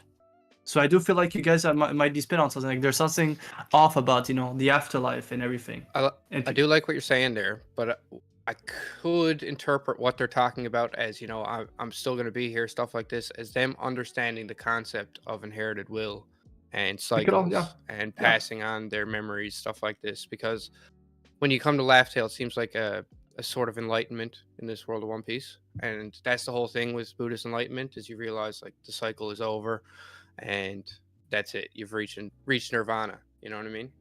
So it's like, yeah, I'll still be around forever. Like this is it. Like I was dying before I was on the way here, but now I've reached my peak, kind of thing. I could see it My going either soul will way pass on forever. because of the Yeah. cyclical nature. Like it could be something kind of spiritual, like maybe their souls are getting banked, and so, like it could be technological, like the Matrix piece someone put in chat. Like it could be so many different things. And I love that it's still so open-ended that we can't really rule any one thing out. And like Oda is truly a mastermind when it comes to leaving us in this like world almost without boundaries. You know, it's crazy. Yeah. Yeah. So I'm just gonna read a comment, and I think Dag should answer to those allegations because it's important. John Sherrod said Nah. Dak is my evil twin, the shamrock of the family. Yeah, dude, I think you have to answer to those allegations. Well, I'm man. confused. Well, Oh, go go ahead. ahead, Dak, Go sorry. ahead, Lucas. I was gonna say I'm confused because Nope, you JJ, first. we're twins. Does that mean me, you, and Dak are triplets? If so, I'm Rox. No. Okay. You know, Kube, like I told JJ, we may be the same family, JJ and I, but I'm Mjosgard and he's Doflamingo. All right, we are not. We're not the same. That makes me Rosinante. I'm okay with that. We're not the Let same. me tell you, no, Lucas is not Cortisone. He has no ability to silence himself. Let me tell you. Yeah, none of Yes, us, no such none of us are ability. Corazon. None of us here are Corazon. Yeah. I'll be Homer. But JJ did bring up an interesting point, and I feel like we've yapped about a good bit of topics, but he said UROUGE brought him to the stream. Okay, now it's time. Is it time? Is it I think It's time? time. Oh think yes, it's thank time. you. It's time to talk about Scott Oh, I think Devon. those Bergamot. are off. Oh, Rouge. It's time to go to the Oh, man. it's time to go to the heaven realm. It's time to go to church. It's time to pray. Get on your praying knees, everybody, because the pastor of the century is here. We got Mad Monk. Mad and Monk. Mad Rouge. Monk is arriving. Yeah, I am so here for some UROUGE hype. I cannot wait, especially after seeing like what we got from Bonnie and Egghead. I can only imagine, you know, what he has been cooking on for so long. But what if he just forgot? What if we Nope. don't get UROUGE? Nope. Don't do He that. said Don't do no. that. No. If Oda developed Alzheimer's or dementia or any of those, the one thing he would remember is UROUGE. He couldn't forget. He would forget what the One Piece is before he forgot UROUGE. I'm telling you. The Mad. He's He got was big forgot his plans. introduction. He's got big I plans. think we need him. I think we Yep. need UROUGE, an explanation of Burka, and the connection to the passage of High West, all in this arc. Like those have Yep. to be taken out. Yep. All of those. Yep. Exactly. He's my second most anticipated Birkin to, you know, show up in the current chapters. I really need me some hair See, does. The second but out of see, two. all right, hold on. Yes. when we have 3 named Birkins and you say that UROUGE is second, that does not sound good. It's close. All that Like, I don't means wanna- is an L is last, and an L is exciting It's in and of close. itself. Yeah, Listen. It is almost neck and neck. Let me tell you. But I need hair dyes with Lilith setting up shop here and the Cloudloft technology. You know, wisping away the punk records and like especially with like I need that to be a thing, and it would be so like Oda to, while all this shit is going down with the Holy Knights, to just like, oh, here's more stakes. Now we got all of punk records on the line as well, because this guy had no idea that Elbaf was being besieged, you know. So I think it'd be really cool. I love Hair Dawes. He's one of my favorite characters. But I really am anticipating huge things from UROUGE as well. It's just kind of an agenda thing, you know what I mean? Like, Yeah, I need Hair Dawes. Well, I mean, but it would make sense for Haradas to pull up, because then you'd have all the like if Enel, UROUGE, and Haradas pulled up, then you'd have all the living Birkins that we're aware of in the same place and in the same arc to kind of talk about it, and they can all give their own accounts. And then you also have to think about, I mean, this is complete theory territory, but you know, a lot of people say that Uranus is going to have ties to the weather, like controlling the weather. Whether it's a thing over Lucia or not, it'll probably still have a weather connection. And Haradas obviously is tied deeply to that. So for, you know, if Punk Records comes over and Haradas and Enel and UROUGE and all that, and you also couple that with maybe the Uranus reveal, which should happen this arc for like a million different reasons, I think that makes perfect sense. So Haradas pulling up makes it would have made sense regardless, but it makes double sense now that we know he Mhm. has Punk Records, or Punk Records is headed there, right? So And we know like Yeah. the altitude of the, I think they call it the sun realm, like the main level of Elbaf, it has access to sea clouds. So they're on the level that Sky Islands are right now anyway. So it's Yeah. just as simple as coming across Yeah, well- and flying in and landing where Lilith is really and setting Yeah. up shop. Well, we also know that the Sky Islands have there's several layers of clouds, right? I Right, believe, yeah. because whenever we Mhm. went to Skypiea, we were on a lower level, and they had to go up to get to Skypiea, right, It's or whatever. from Yep. it's from about 7 kilometers up above blue sea level to about 11. There's the white Gotcha. sea and the white sea. So there's there's layers Yeah. to this shit for sure. Yeah, so I But bet also, you the Sun Realm that's is. like Elbaf too. I, you know I what I bet mean? you. Yeah, I bet you the Sun Realm is as high as the lowest level, the 7K, whatever, and then I Mhm. bet you the Heaven Realm Mhm. is the top. It's Is the the highest top, one. yep. Yep. But I was But talking to the guys about I this don't buy earlier in the week. into. Yeah, real quick. I'm sorry. I don't buy into any of it though, because we've established multiple times on this channel in our discussions, Oda has no idea how big a kilometer is. Sorry, go ahead, Knack. Yeah. Well, whatever No, the he the doesn't. numbers are subject to change, but Yeah. the Sun Realm is as high as the lowest clouds, and the Heaven Realm is as high as the highest Yeah, clouds. yeah. Whatever the numbers are. Yeah. But I was Go ahead, thinking Max, sorry. last week, I- about this specifically because Skypiea had the 3 levels, and the top levels where the Poneglyph was, the middle levels where the conflict happened, and the lower levels where the hidden city of Shandor is. Do you guys think there's a hidden city in the underworld that has been abandoned from the Elbaf giants? See, Yes. I see the fact you brought it up without me prompting you makes me feel like it's okay for me to reveal this because I was talking to Sai earlier, and he had an idea that I thought was so good that I literally told him 5 times, you have to do a video on this. And he was like, well, you can just do it if you want. And I was like, well, I will, but maybe you somebody needs to. Because it was basically what you're saying. Because Sai, if you listen to this and this ever comes back to bite you, I apologize now, because this idea is so amazing, I thought. So I've been saying forever that the Atom Tree is going to fall this arc. And I still stand by that.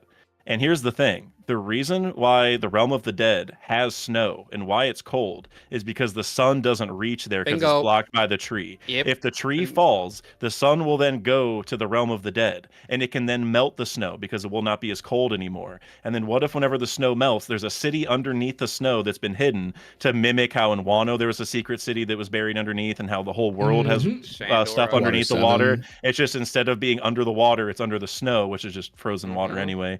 And so that could all come. So the Atom Tree might fall. It'll be chaos. Everyone will be sad. They're like, oh my god, we got to live in the cold Realm of the Dead now. This is so terrible. But then it'll all melt and reveal something special. They're like, oh my god, we had no idea. To me, Yep. that's And- headcanon for me. Yeah. I That's love perfect. it because to if the fuel tree it- was a baby, there would have been sun hitting this land at all times. As the tree grew, it would have blocked out the sun and made the underworld. The first And place much like we even Shandor, learn Exactly. about atom Yeah. trees is in Water 7, and Water 7 has a whole undercity that they've had to build up on top of as well. And a dude Mhm. named Iceberg that we were memeing on in the in the call before, but Yeah, Frankie. ice, melting. There's a lot of levels to this. I love this. And So just real quick, my theory on how Iceberg is going to make Water 7 float is using an iceberg, because ice floats in the water. Right, So for right. for ice or snow to melt in one place, but then for Iceberg to go and use it in another place, and both are saving places, that kind of Mhm. stuff to me is just Oda. that's spicy. I don't know. Oda's doing something there. I'm telling you. That's Oda brain right there, actually, though. most Like, people it's forget crazy. this. What Frankie said about when Luffy asked him, where did you get they asked him, where did you get the material to create the Sunny? And he talked about Warland. And when they asked more question about Warland Ugh. Warland is a place where there's a warrior tribe that migrated there because they used to fight all around the sea, but the tree in the area was so strong and was the only thing they could live, that they made a society out of it. And I've always said that I don't think it's just the Atom Tree. We know about the murals, so I think it might be spot on. Centuries ago, the giants decided from all the places they fought to make that place their society. So I think there might be an age, and it just got forgotten in time. Fighting over Yeah. time with the snow. Absolutely. Yep. So yeah, so that's the start of it. So Could be the I think Romans it's did. honestly, Honestly, this came about. Like I started thinking about it because we had a similar situation that Robin or Frankie's going through. Robin was doing in Skypiea. She was kind of going around the Shandora, city of Shandora, seeing all the old relics, seeing all the history, while everybody else was fighting and dealing with gods, right? And now we have the same thing. Frankie's off Yep. just exploring, seeing the world. That's interesting. Yeah, Frankie's having the Robin role right now. He's all by himself. Well, he's with Ripley, but by himself, He's with Straw Ripley. Hat wise, right? Yeah. So he's yeah. That's actually, I've never even thought of that. And I expect and him to be the one to find the city, to be honest. Like him to be like, oh well, this would lead to this, and yeah, and maybe there's something here, and he's Yeah. from Water 7, so he would maybe have like a little bit of a history of knowing like, oh, you know, sometimes cities are built on older cities, or you know, that kind of Mhm. idea. oh yeah, Do that's great. not let him press any buttons if he finds that city. I swear to God. That's how the Adam This tree man falls, away. That's how the Adam tree falls. He another blows up the pirate lab. button. I wouldn't even be surprised. I actually love wouldn't- that. I hope that happens. That I was hoping that would Yeah. happen in Egghead, where Frankie would hit Yeah. hit a button, but it didn't. So you know what? Now we got another I one. can't I believe won't lie. Vegapunk's lab didn't go up. Right? I won't lie. I would love because this would be a callback to because Frankie's back time skip It's not too late. isn't being trained by Vegapunk, is finding Vegapunk's laboratory and finding a secret facility. I would love that recent place they found, which is not a robot but a facility, an ancient facility. I would love like a twist of he presses a button. I know Frankie shouldn't do that, but you get the entrance to the ancient city. Like Yeah, it's that'd be actually an cool, man. entrance. Yeah. instead, some- you know. Then 'Cause all that's of my Frankie's time Frankie, skip. That's Frankie's That- time skip. yeah, all of my Frankie is extremely relevant to the future of the story theories are about to come true. I'm telling you. He Yeah, I needs don't it, know man. about that. Hey, Oda's been sleeping on Frankie. I'm not a Frankie stan, but you know, I'll call out any quality when I see it. Frankie has not gotten enough love from Oda with the fact that we were in Egghead, and Egghead Frankie was did not serial have any killer, big yeah. moments. Like I don't know how that even happens. And then you got Kazuki Yao stepping down, which that's not Oda's fault, but that's just sad for Frankie regardless. Yeah. There's some other things I can't think. Oh, also the fact that Frankie's dad got revealed in an SBS. Most likely, I guess it's not confirmed, but most likely that his dad's going to be Queen. I'm like, all right. Not only is your dad Queen, but it got revealed in an SBS like that. If that is true, which I think it is, Yeah. that would be even worse. Even Even worse, worse, honestly. yeah. So I'm like, all right, like it's not a good year for Frankie, and Oda needs to fix that in my mind. And he already has. Him seeing the mural, like the only Straw Hat being seen in the mural picture being Frankie. I mean, that's kind of big. He's the only person who's really seen it from the Straw Hat so far. So Yeah, it's like it's really cool because Fishman Island was kind of the same thing as Skypiea. Robin was off getting the history and stuff, and now we Mhm. have Frankie learning his side of things. Like, because Frankie is a builder, he's an architect. Like, this stuff is important to him.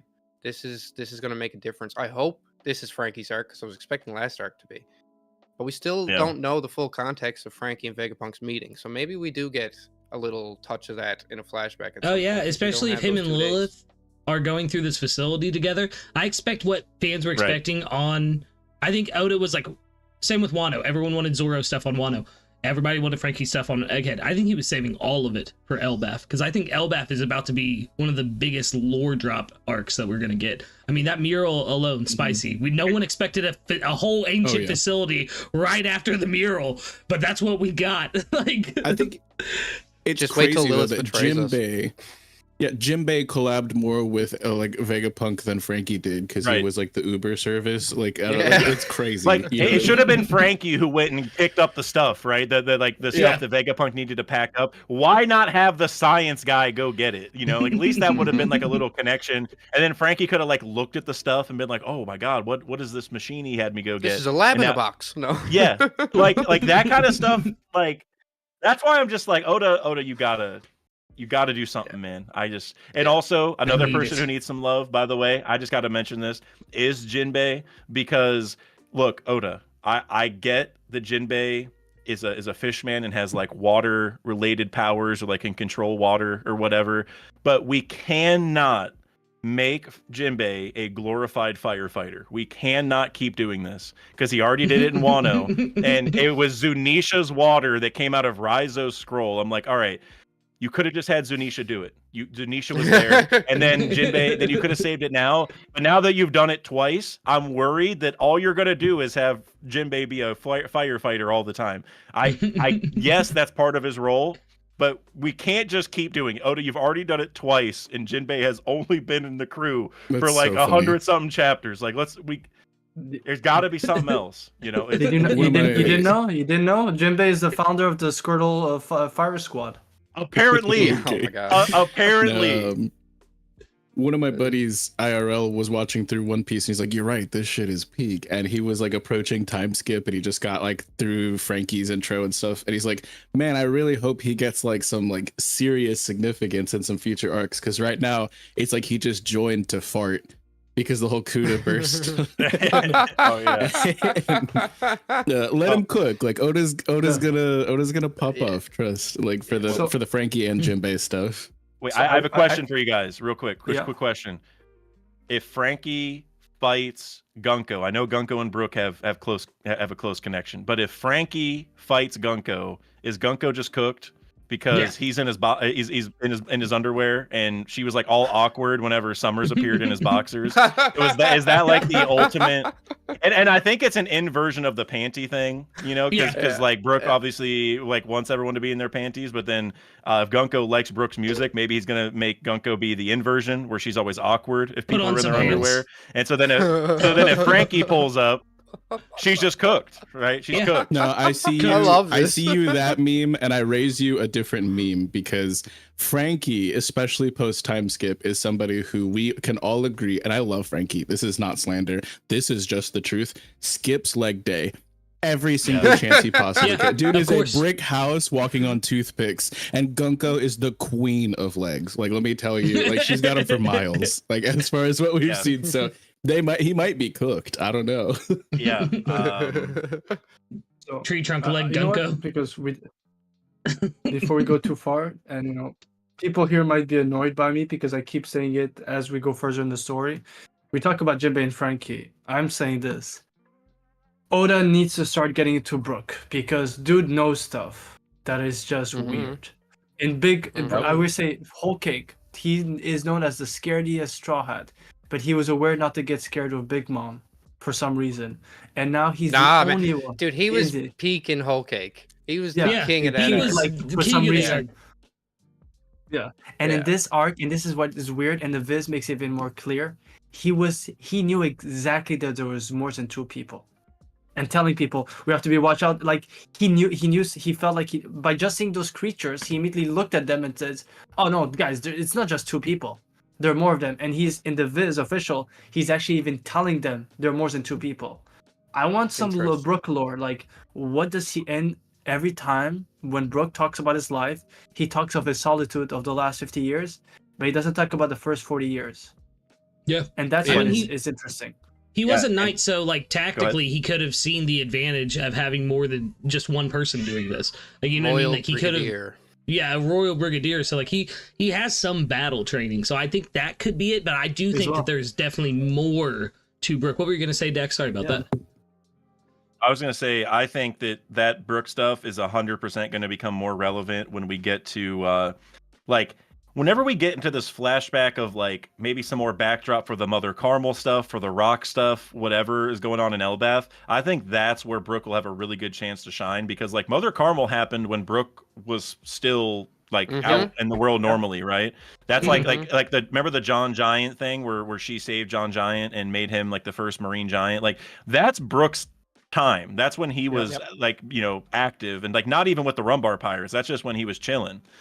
Or while he was, you know, with what do you call a convoy for the Blue? Yeah, he was a military guy, whatever his job was.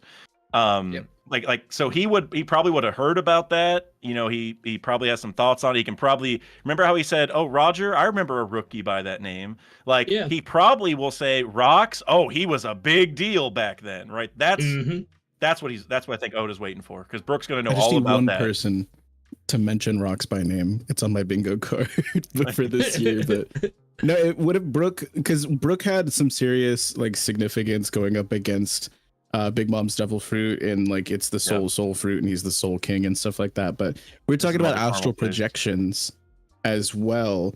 like what if if these versions of the God's Night or the Holy Knights, or like if we do meet with the Gorosei and they're just like these like projections, these visages, and not the real thing. What if he's able to like soul bend them or something, like with his power? Like that'd be sick.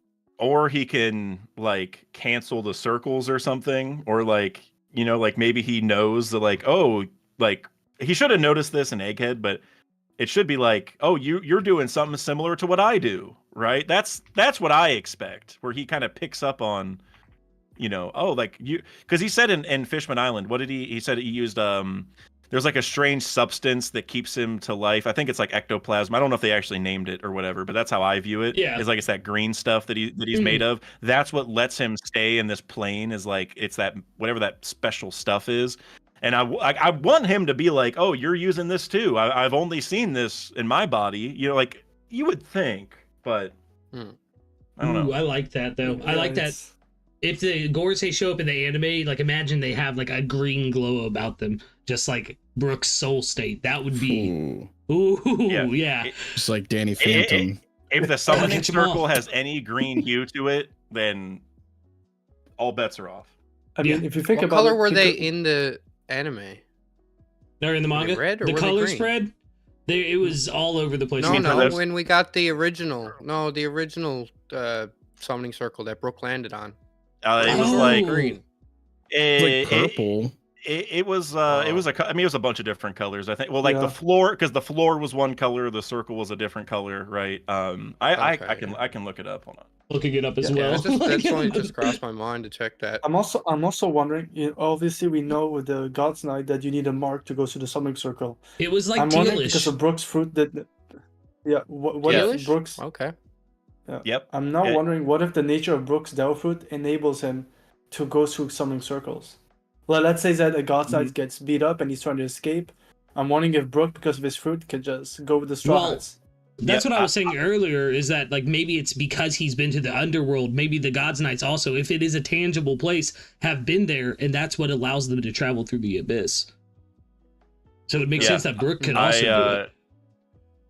Because he does have the power of the ferryman, you know, in the Greek mythology. The ferryman is someone who has a foothold both in the afterlife and in the actual life, you know, living in the death.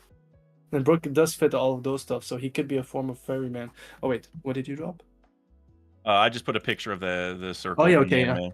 So there's some green. Yeah, it's a blue floor with a. I mean, I would say that's pretty dang close to Brooke's green, especially considering the floor is blue. Like that's gonna make it feel like a little bit of a different color. So like that's definitely that's like, I mean, that might just be the anime just picking a color and they're like, well, you know, Brooke has a green, so maybe, but well, I guess no. Well, Brooke didn't have a green. He wasn't green yet. He didn't have the green form yet. No, that was so they wouldn't have known. So well, and then the official colored manga as well. It's also that greenish. Yeah. Like it's also that greenish color as well in the official colored. Very interesting. Yeah, I mean the Emerald City. No, I'm kidding. At some point. At some point. That's crazy. That is crazy. But I won't lie. I think there might be something with you guys were talking about Brooks' color, the Gorosei, and I did look back because in the anime they did that at one point in Roof Piece. If you look there was a style for Big Moms. I think that was in the anime. And it does have the similar color schemes that we saw in the color spread of the Gorosei's forms. You know, they all had that weird type of coloring as well. So I'm wondering if, you know, it's like Big Mom, Brooks' powers, the Gorosei powers, maybe touched all of them the underworld. Like maybe those are the color of the underworld, you know, coming in. Or it could be just the color of soul energy. You know, soul energy. Well, yeah, but it's also tough because like Prometheus is on that side and like he's a fireball, so you would just imagine it's yellow, but I don't know. Yeah. So speaking of homies, wait, real quick, do we? Oh, nice. Do we have a? Is there a name for this version of Big Mom? Like, cause you know, like she ate her Delicious. soul and like grew and all that stuff. Is there like is there a name? Okay. Because the reason why is because I have that picture. The only reason I bring it up is every clip I have of this scene or picture I have on my computer, I never know what to call her because I'm like, if I just put Big Mom, like, I mean, I need something, you know, so like if I need that specific picture, I know what to call her. So I always just call her Bigger Mom, but I don't know if anybody else has ever. That's why I'm like, Mega is there an Mom, actual bro. name? I have a naming, but you know, I'm just gonna say it. Colored Mom. I don't know. No, it's Mega No, Mom. I think bro. it's like No. Mega Mom. I like Mega Mom a lot. I like no, but like honestly, I remember I think it was Dak. You and I had a conversation about this like a couple months ago, but I think it was the people of Wano when they were teaching the kids about like what happened after Roof Piece and stuff. They were like calling her like a yokai possessed like hag Oiron. or witch or something. Yeah. Yeah, so like that's the name I would give that form. You know what I mean? Like the So crazy like solid. force of nature, Lin. Mhm. Who's like staring death into like, you know, an entire like it's actually one of the most menacing things. Like I Big Mom's one of my favorites. Like I love her as a villain. What's Not as so much as Lucas. funny is I have that panel. I just pulled it up, and the text goes, even Kaido, the Dragon King, and the yokai possessed giant Oiron. Like they say that Kaido's the Dragon King, but they don't bother to specify that the yokai possessed giant Oiron is Big Mom, and I think that's kind of funny. It's like, screw Big Mom. Who cares? Like, who cares about her? Kaido's the only one we're worried about. Big meme. Yeah. Oh my god. Hey, Big memes coming back, baby. it's Big Mom. Put some respect on it. Mega Oh Mom my round God. 2. That's my baby girl. No, I think there's going to be a lot of context. Oh wow. So I actually Lucas, this is coming up on stream. So since Oops. we're talking about Big Mom, I would like to pivot a bit to the mural talk. And it was something that caught my eye, and it's something that Will of Dreams, Will of Fire, has shown me this moment in this panel in Sur Village like 8 months ago. And basically, it's describing Big Mom and Mother Caramel, where the kids are scared of an old hag who hides in caves, gets kids to come to her so she can eat them. And I won't lie, Mother Caramel creating Pandora, Pause. then Big Mom creating Prometheus, and then you see with that with all of the yokais that we're seeing, one of them looks just like Big Mom. I'm wondering if in the Nika legend there was also a yokai called Big Mom. Like basically, Linden and Mother Caramel are just recreating that entity. Turbo She Green. Big Mom inherited is- the will of like, Like a she's an former... actual legend. Yeah, she's an actual legend. Big Mom. Yeah, they inherited. I Maybe the like Zoro. it. Yeah. Because it starts in Zero Village, which is fun fact. Will always says that. If you look at one point during the fight, the Black Cat pirate ship, the mast on the beach, the shadow takes the form of Imu's body, like 1-to-1. So it's like it was the first arc where Oda started dropping breadcrumbs. So I always wondered, you know, what if Big Mom and other of those villains they take their legends from something else? Like no legend is unique. They're Like all trying to Kaido recreate someone. Could be this era's Oars kind of thing. Yeah, or something like that. Yeah, or Loki Yeah. trying to become It's like Oars. You know? interesting. Yeah. Yeah, it reminds me of like the labors or whatever that Hercules had to face in like mythology, and it's like those are just iterations of things that like had been persisting throughout like the longevity of creation and existence, and this was just like today's version of that. You know, I really like that because as we already have like a cyclical story on our hands. Mm-hmm. Vex, say cyclical one more time, man. Just one more time. No, I'm joking. No. He And I'm said still no. gonna, I'm still gonna say that No. that Nightmare of Nika looks just like the Moria Seraphim, the face. So it's like there's something off about it. Yeah, like it looks just like the Moria Seraphim. It's like those yokais are quite interesting. And obviously in Dak, I do want to give you some props. Did you see that Dirt Boss yokai? I thought of you when I saw it. The bear People with saying the it's a hard bear. hat. No, that's a Dirt Boss. That's a Dirt Boss. And you know what's really special about that one is like in that spread of all the different like nightmares, whatever you want to call them, that popped up. they, you know, a lot of them were named by the kids, right? Like the Draugr, like the dragon, the skeleton, the big mom looking thing. Like all those were said by the kids. Nobody said the dirt boss. Nobody mentioned a bear or a mole or anything. Oda's just like, I'm gonna just throw this in there. I'm gonna just see if anybody notices it. And I'm like, Let's Oda, see if they- I yeah. noticed it. I noticed it, Oda. Like, Dak was it locked. was right in my Your face. channel. That's Yeah, I noticed. that's actually Oda's favorite theory is the Pluton is a mole, and he's just throwing you a bone. That's what it is. Pretty much confirmed. I mean, in Egghead we had the mole pistol. I mean, I'm ready. Oda, just reveal it. Just you don't have to tease me, Oda. You don't. Imagine in the volume that we get like revealed Pluton, and it is a mole, and then like SBS Oda's like, shout out to DAK'S who figured this out years Yeah. ago. The funniest. It would be so funny if he's like, you know, I had a different plan, but then I heard this theory from a YouTuber, and I was like, I like that one more. I'd be like, Oda. I think the funniest thing is if we get that reveal in your absolute favorite cover story of all time, Yamato's, you know, man. or whatever. I can't wait to just I can't wait to see Ulti in page 1 again. I can't wait to just see them just in the same room for the third month in a row. The big 18 in the left hand corner of that last cover page. That's how many volumes of the cover story are left. No. Wait, say what? Say what? There's like an 18 in the top left of the last cover story. There's just an 18 amongst the wreckage of like while Ulti's like embracing Peyton or Pepe or whatever the heck she calls him. There's just who cares 18 about there. him? We aren't worried about page 1. We don't have to worry about him.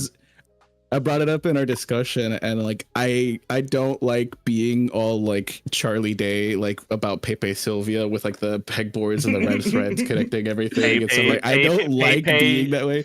Pepe Sylvia? Is that what you're saying? Oh my god. Page one, every time Sylvia. Every time we see like a little number or something, I'm just like, what could this mean? And I always like go and ask Kusoland theories, like, what's the Gorowaise behind it? Or so, or like, I don't know. Like, I try and like comb Reddit or like other like people, like, because I don't know. Like, that could be so many things. But well, there's just a random 18 there. I have an idea for you, sir. So I went and looked. It actually says 1 blank 18 because there's like a chain blocking that middle number. You can see a 1 to the left of the chain. So what my mind went to is like, well, 1 blank 18. What if he's going for a chapter number? What happened in chapter 1018? And then I thought, well, you know, 1018 was somewhere near the first Nika mention, and that was actually the very same chapter. 1018 is where Who's Who mentioned Nika, and we're also in Who's Who's house, right?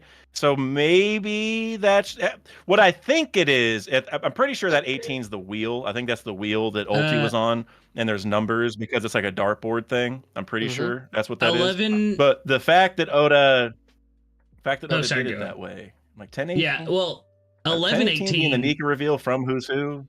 1118 is Bonika. Oh damn! I mean, well, there you go. That's. I mean, I don't know what Oda's really trying to tell us, you know, other than just like making us think. But I mean, having 2 very Nika relevant chapters with 1 blank 18. I mean, that's. I don't know. No. But Vex, like you said, yeah, no, this is definitely not my favorite cover story. This. You know, I've done a lot of promoting of cover stories over the years. I've been a very big proponent, and that people need to read these. And there's a lot of theories. That's where the Pluton as a mole came from. But Oda is not making me look good with this. This is against everything that I had been promoting with cover stories. This is not the reason I talk about cover stories. So you don't like this cover story is all just shot a distraction to keep us not watching what's happening at the Capitol right now. Yeah, you don't like Exactly. 6 Think about shots it. of Who's Who in a chair. no, I don't. We saw Yamato peeking into the room. That was a whole page. Yamato peeking into the room, and then we saw Ulti on the board, and that was it. And we already saw and then we saw Who's Who before that, and we saw like Ulti in page one's head, like in silhouette form, and we already knew it was Ulti in page one, but Oda had to just go and show her on the dartboard, and then we got Yamato coming in and beating up Who's Who. That's a whole separate page. You can't just can't book. And then we got to show Minatomo stories. Yeah, of all of the cover stories that never got animated, but we needed them to like it would have been so cool to have them included. Like, imagine this is the one that gets animated and it takes like 14 seconds or something. Oh my god, yeah. Look, they could do this cover story in one episode. It could be a short. It doesn't have to be a full one. It could be like they're taking a week off. Just show a picture like of a Yamato post-credit scene. Like in the anime for Caribou's cover story, they did like a quick slideshow that was like 10 seconds of just like showing the panels essentially from the cover story, but in anime format. They don't even have to go that hard. Because they don't have to show all the panels. They can just show like 3 pages, and we would get the Yamato saying bye to everyone. Yep, Yamato leaves the capital. Yamato meets up with Tama. The sword gets taken. They go to Who's Who's place, and Yamato beats everyone up, and we see it's Ulti in page 1. You could have it 5 pages. It could be 5 panels, and we'd have the same information. I love the meme though. Like, give me 5 more years of this cover story. Give me a whole. Give me a whole arc of this. Yeah. Yeah. Oh god. But like Nak said, we've been talking a bit like this. For me at least, it's a distraction. Like we've seen before. Momo is with Kinemon. All the other like main characters all have their different section. Yamato's been occupied. It kind of makes you think of a bit like the previous one, which was the Germa retrieval arc. Then while what's his name, Katakuri and Oven were busy, what happened? Cracker got taken out by Kuzan and by Van Ogre, and they took Pudding. I kind of feel, and we've talked here about when Luffy said, "I can't wait to see you guys again." He looked at Kinemon, and it gave, at least for me, it gave me like, dev vibes. Like Kinemon's a complete character. He's achieved everything he wanted. You know, it's like, so I do feel like it might be a distraction. We're so focused I can see about the cover story ending with the Blackbeard pull up, but ultimately, like Momo and Kinemon are all preparing for this right now. They're like, "Oh shit, someone's at a force, and we're going to defend it." And the defender is off having a pilgrimage. You know, it's what I mean? cross guild, man. Were you Go ahead. I'll finish my point in a second because I'm going to talk for a second. I was going to say it's cross guild pulling up, and it's going to parallel Whitebeard taking Odin off the island, but it's going to be Buggy taking Yamato off the island. I'm telling you. Well, you mean Rox's son? Yeah, Rox's son, Buggy. Please don't do that. No. Well, Lucas, you were almost cooking there. You had the stove on, and you had the pan on the stove. You had the oil in the pan. You had the ingredients out, but you forgot to put the meat in the pan. You forgot to sear it. That you were very close with that parallel with Cross Guild, but I think Blackbeard fits a lot better because Whitebeard pulled up and met Odin. Blackbeard pulls up and meets Yamato, who wants to be Odin. Also, Whitebeard immediately clashed with Odin. It was a Gura punch to Odin, Odin slash, I don't know what his attack was called. Mm-hmm. And so guess who has the Gura now? Blackbeard. So have Blackbeard pull up, Yamato pulls up, they clash. And then what I think would be really cool is if Yamato does leave with Blackbeard because Yamato doesn't know that Blackbeard's evil and that Blackbeard led to Ace's death because Yamato was good friends with Ace. And so that'd be its own cool thing. So, oh, that's so brutal. That'd be so brutal. Imagine Luffy's like, "Why are you with this man?" And she's like, "I don't know. He's a pirate." Yeah, he's a cool pirate. He took me off. Yeah, well, he's a pirate and he took me off the island. Like, what's wrong? I thought all pirates were good or whatever. It's like, no, this guy's terrible. So he killed Ace. Well, not technically, but you know what I mean, basically. Yeah. And that, I think that's compelling for me. I'd like that. But what I did want to say earlier, Nak, are you sure that you weren't eavesdropping into the discussion I had with Sai earlier? Yeah, I'm pretty sure it was. Because whenever the whatever the last thing you said was, I can't remember exactly what it is now, because again, just like earlier, we said so many things between that I forgot what exactly you said. But whatever you said was literally It's what we a were saying. distraction from what's going on in the Capitol with the Defender elsewhere. Yeah, well, you said something else that I was like, oh my god, that's literally it was tied to that, but it was Well, something our else you said. defender, she's supposed to be the guardian spirit of one right now, and she's off doing a pilgrimage around the world, and she's off doing this little side quest, and we're all seeing how long it's dragged out and whatever. We're not seeing anything with the important parts of Wano, and the important parts of Wano are Pluton, Curry, Momo, you know, the borders. Like, whatever's going on here, this is Oda just being like, yeah, Wano's a chill place. Everything's been saved. Only this She's little gonna problem walk here, outside. we're gonna The come back walls to are gonna either fall. a decimated Curry or a fallen walls. That's what I think is coming up. Yeah, exactly. Yeah, And it's all because Otama, the true defender of Wano, was busy hanging out with Yamato. The next Straw Hat. defending exactly. Yamato. Yeah, defending Yamato. That's so funny. Yeah. But I do agree that it's I don't know, maybe distraction is a good word. I'm not really sure. I think what Oda's doing is lulling us to sleep is maybe a good way of saying it. Where I think Sleight of hand. I think he has like a definitive crazy plan for this cover story, but I also think he's trying to time it up where he wants us to like whatever crazy part is going to come out of this cover story, he's waiting till he can line it up with the manga. So like, let's say it is Blackbeard pulling up. He's not going to use the cover story to show Blackbeard versus Yamato. He's going to use the actual manga to do that. But he could use the cover story to show like Blackbeard's ship pulling up, like, oh my god, they arrived. And then the chapter itself has Yamato meeting Blackbeard and stuff, right? Be perfect. Like, yes. So I think that's what I mean by lulling us to sleep. I think he's like, all right, guys, just put up with it for a little bit because I don't know how long this is going to take. Like, I don't know if it's going to be 10 or 20 chapters, but I got to line it up. So he's just taking his time. It could also be the twist I've been saying. What if this cover story, compared to the rest of the chapters, is in the past? Like the Germa one. When the Germa retrieved the brothers, it was a couple of days or a week before, you know, what we were seeing in the current story in the volumes. Oh yeah. So I could also see what you're saying is we're seeing what happened, and then it will reconnect in the story with an article, Wano destroyed or something like that. Yeah, Blackbeard Pirates. Or maybe Blackbeard pulls up to Elbaf and has Yamato like captured, and we're like, how did this happen? And then you know, I don't know, like it's that kind of thing where he does need his own. Yeah, like it would.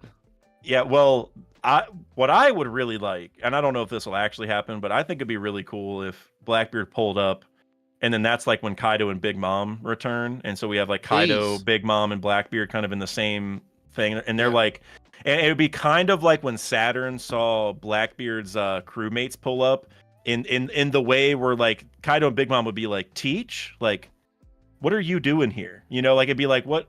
Like, why are you in Wano? Because they don't even know Pluton's there, by the way, right? Or maybe Kaido does. I doubt it. But like, it would be like, wait, Blackbeard, what are you doing here, right? It's kind of like where Saturn's like, oh, why are you guys here? And they're like, we want the world, right?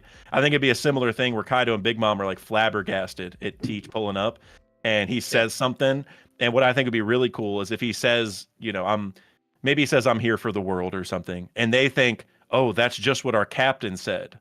And because that's basically what Shanks has said for Luffy with Roger, right? He says the same thing Roger said. I think it'd be really cool if Blackbeard's like, I want the world, and they're like, oh my god, the only other time we've heard that was Rocks. Yeah. So Kaido and Big Mom join Blackbeard. I don't know if they would join Blackbeard, but I do think they'd be like, this guy's a threat. This guy, you know, we need to look out for him. Yeah. Moria and Doki joined Cross Guild. Yep, I can see that's happening. I can see maybe a twist like this with Kaido. Ooh. I'm just telling you this: if Big Mom finds out what Blackbeard's been doing since she's been sleeping, I don't know if how Big Mom is. She has she could either be happy about what you did, or you went to my home, took the one daughter I'm focused on. Yeah, it could be a twist. Kaido, I think Kaido wouldn't care. Kaido wouldn't care. I think we need more Big Mom here gets on reintroduced. If she gets reintroduced, clearly and this has been set up in the story, she's gonna have amnesia. She won't remember her daughter. Oh God. I mean, Imagine. but I'm gonna be honest with you guys. I don't think Big Mom gives. Well, I was gonna say some curse words, but I'm not on my channel. I don't can think say she some gives curse a words. crap. I don't think she Yeah, gives whatever. a freaking crap about pudding anymore. I think she'd be like, oh, pudding was taken. Oh well. I genuinely, I don't. Who? She'd be like, who? Which one was that? Because remember, she already gave I got up pudding. on Where's my she already- pudding? That sounds delicious. she already gave up on pudding awakening her third eye, so she does not care about pudding already. And and I mean, she was gonna like put pudding through that marriage and everything, and like it's not like she cared about pudding; she was using her. So I think if Blackbeard's like, oh yeah, I took your daughter, Big Mom will probably be like, which one? I got 50 of them. But then I think she'd be like, oh, You want pudding? another? You Yeah, can I take got- Smoothie. Yeah, you Please. you want smoothie? Smoothie doesn't do anything, so Dude, Yeah. She's got I great might be legs. too much. 100%. I've said this. that's all she's got. Big Mom should send Flambe to the Celestial Dragons. That's how much I don't like her. They'd probably send her back. That's Oh good. We my don't God. need this one. It's so funny. Yeah, like Everyone, but like the only daughter that I think is truly redeemable is Branch. That's her Oh, yeah. right there, right? Am I right? Like, What about Yeah, pudding? I mean, well, she doesn't to even be count. determined. She doesn't count. 'Cause she's like telegraphed to be Sanji's future wife or whatever. So I just, I mean, I do love the loyalty she has towards him. In the cover story, she slapped the brothers for the way they treated Sanji. So I do like the loyalty she has towards Sanji. It is nice. He needs the love. yeah, I'm really looking forward to. I assume this will happen, maybe not, but I'm looking forward to the potential chance that like pudding returns that memory film strip to Sanji's brain, and so then at the very end of the story, Sanji's like, "Wait, like you kissed me back then? Oh my god!" And then like he freaks out again, and then that's probably leads to them getting married or something. I don't know. Yeah. So there was something I wanted your thought on, since you're the other expert on it. And it was when I was reading Elbaf, the whole Loki and Harden, dynamic. And then it made me think of Doflamingo and Corazon. Do you think this is a possibility that Enel and UROUGE are actually brothers? In the same way as those storylines? I would say I doubt it, just because Oda can only have so many. Like if everyone's a brother, then I just feel like you're losing a little bit of it, because like Shanks and Shamrock obviously already are, and then we have the Loki and Haradin thing, and they're like mixed blood. I feel like Oda, he's got that going pretty strong, so I would say he's not, just because he doesn't want to overdo it. But I definitely think they're like deeply connected. Like I people have said the Sky Knight theory, where like UROUGE might have been the Sky Knight, so maybe him and Enel are like have been enemies for a long time. There's also been theories that UROUGE could be like the fifth priest, and so maybe he was like under Enel, but then detracted at some point. There's a lot of so I think they're very close, but I would say familial. I think that's Okay. it just feels a little like unnecessary. Like we got a lot of families. Let's do it. Yeah, Only as and I much as we mean, a have to. core theme is found family above like blood ties in the first, Rivalry. but I don't even know if we'll get that close with Enel and UROUGE or anything like that. Like I actually like, as much as I do see the avenues that Enel could take to return to the story, I also just kind of like, is that just coincidence? Because a lot of the same breadcrumbs that people say could lead to Enel returning are also just things that strengthen Loki's presence in this arc, because there is a lot of similarities, which you put a video out about that not that long ago, Dak. Yeah. And so like I could see that like I need UROUGE in the story. I don't really need, and I'm not fully convinced that Enel will return. I'm not mad if he does, but I'm not mad if he doesn't. Yeah. I think that's a good camp to be in. You know what I mean? Yeah, I think for me, how else would we learn about the moon stuff or like the Straw Hats? That's the big thing for me. Like, could we go there? Yes, but like we talked about earlier, we don't really have a whole lot of time. Like from Oda's perspective, if he's thinking like, all right, well, the Straw Hats need to learn some of the moon lore, like whether they get every tidbit or even if they just hear that there were people up there, whatever it is, they need to hear that stuff is going on up there. And so I'm like, who else would tell them? I don't know. Hardas would I be another do. good I actually option. have an idea. Like there's a lot of different mouthpieces that it could be. We have a 400-year-old giant on this island with us right now, and then there's like Kureha and Heradas, like the oldest living humans that we know of still, I believe. The texts and things like that. But like what I think would be the actual like most Oda thing to do is if we just get like Usopp joking about it, and that's all. We never get elaboration. We just hear Usopp being like, "Oh yeah, and there's a whole army of people on the moon," and like I don't know, like, wouldn't that be Yeah, crazy? yeah, no, I could definitely see him saying that for sure. Like that, I could honestly see Oda having him say that, and everyone's like, "Usopp, shut up," and then an L pops up, and he's like, "Guess what?" You know, like that. That's the kind of thing where Oda would like merge it all, so it's like it like really expands upon the Usopp moment, you know, because if he just says it and then we move on, it's like we know as readers, okay, that's true, but like having the Straw Hats get that proven to them, I think would hit, but yeah, I mean. He go meets ahead. Heradas and he goes off about like rumors of the moon or whatever, and Heradas is like, "Who told you about the moon?" Yeah, And Heradas is how like, did you "Our know?" history Like- comes from the moon." We were Like- sworn to secrecy. Yeah, well, Yeah. well, and also actually, I've never even thought about this connection, but remember from Enel's cover story, the way that the automata got up to the moon was with balloons. You remember that? Yep. Mm-hmm. Mhm. Oh Well, yeah. the And last balloon place terminal. the last place we saw UROUGE was Balloon Terminal. So I just You're feel right. like Where are it- terminals? so if Airports. yeah, well, well, actually, I want to go ahead and look at Balloon Terminal because that's probably what it is. It probably so It's- could that's that totally be a what it looks like. place? So could that be a place It where says- like you would go like if you're going to the moon and like it'd be easier to leave from a sky island because you're halfway there, right? Like if you leave from The way that I blue see it, sea.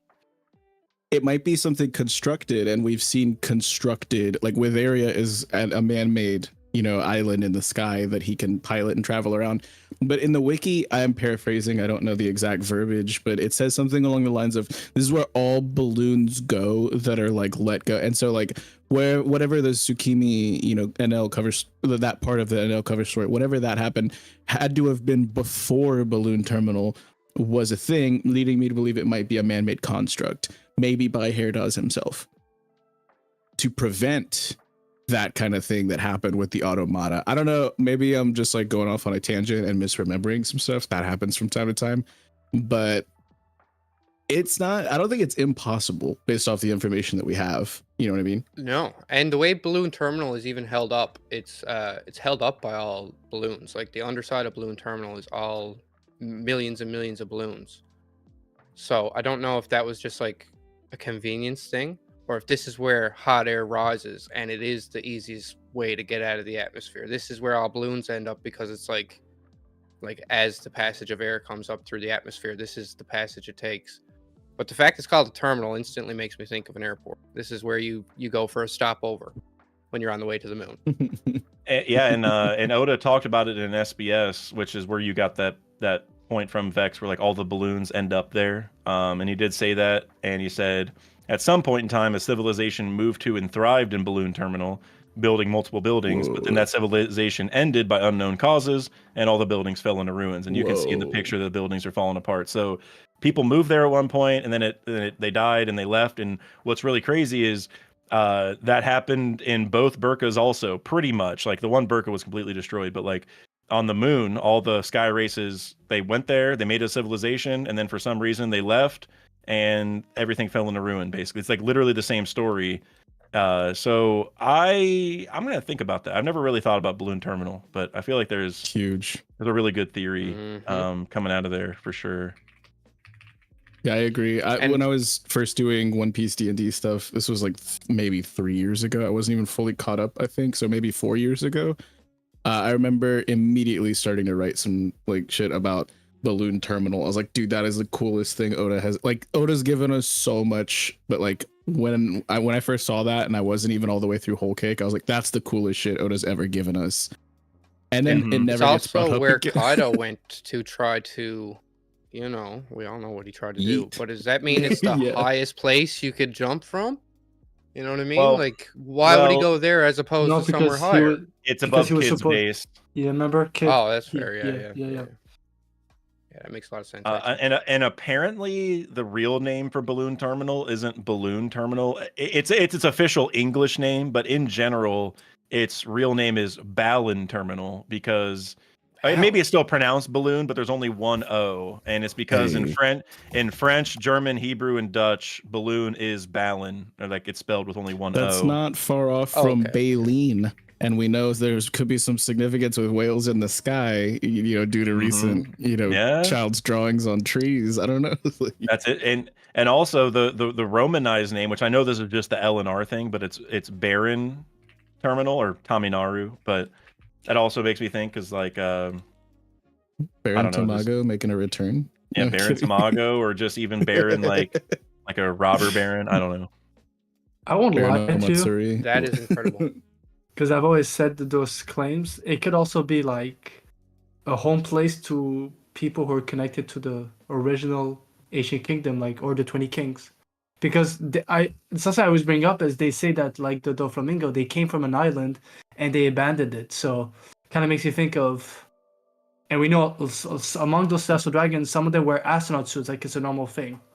So I wouldn't be shocked that maybe, what's left of there were tribes who were there who were wiped out, but then the kings just went to Marijoa as well. Could explain as well. Like possibility. Because I don't think everyone in terms of like just was primitive unalive. history to One Piece, I got a lot of Yeah. kind They of just crazy left. theories about that. Why do stuff, the- but yeah. Why do the Sky Islands always get destroyed? Like, you know what I mean? Like, Yeah. like the city on the moon, they had to leave. Burka actually got destroyed. Skypiea got a giant hole put in it and almost destroyed. Right? Like Anela was all ready to. Now we see Balloon Terminal, the civilization crash. Like, what? Why? Like, nobody can get up here. How do they like? What is happening to these It people? could One be- word. Tariffs. It could be like Oh my God. no, Well, this just it got could be blocked. easy. What's so funny about that is that Burka in real life was a trading city, like the biggest trading city in No, Scandinavia. stop. So so we're No, saying but that it could Burka tie fell to- because of tariffs. That's No. what we're Thanks, saying. No, I Lucas. think- Here Burka comes the fell. shadow ban. The reason that the sky races ran out of resources on the moon is because of tariffs. That's crazy. No, like legitimately though, it could be like a reference to Chicken Little. Like we were just memeing about Baron Tamago, like with the whole, but like legitimately, like in Chicken Little, he's yelling around like the sky is falling. This could have legitimate ties to Usopp, who the boy who cried pirate, way back when we first met him. And like if these things are literally just falling out of the sky, who's gonna believe that? Like we go back to Jaya when Bellamy was like laughing at the Straw Hats just for bringing it up and stuff. I feel like this. I don't know exactly how it plays out, but I could see a world where there is some relevance to this, and it's also a bit of not a parallel, but an inversion of the ocean rising and the sky falling, and everyone kind of meeting in the middle there. I think there's like some layers of like it could be poetic, or it could just be coincidence, just like almost everything in One Piece. I mean, yeah, I won't lie. I think it was a byproduct of the war 800 years ago as well. Remember Shandora? Shandora were still in war 400 years ago for 400 years.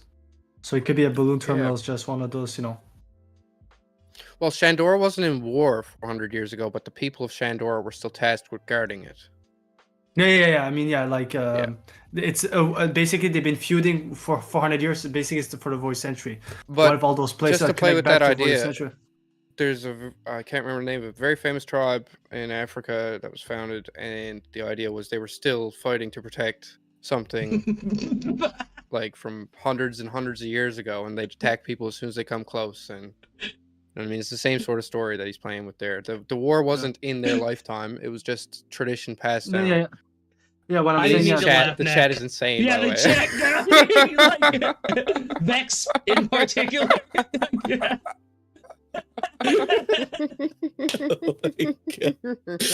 I'm making hats. I'm making that. That's so funny. That is honestly hilarious. Woo. Okay. Wow. So Just funny. It's for the all last point tariffs. is because we know over 800 years ago the Lunarians lived on the Red Line, and we know that 800 years ago the Cecil Dragons founded the world government and most likely moved there. So that's why I think like it could go back from 800 years ago. All those lost societies, no one to be alive yet. Ooh. Yeah, and Oh, yeah. I mean, yeah, and I always think after the Void Century, like how many people died? Like was there not a lot of people left? So like did they have to restart kind of like from very low numbers to repopulate the planet? Because if so, then a lot of the islands and stuff would become uninhabited kind of as a result automatically of that, right? So I always think about that, like was every island just vacant and they just like people started moving?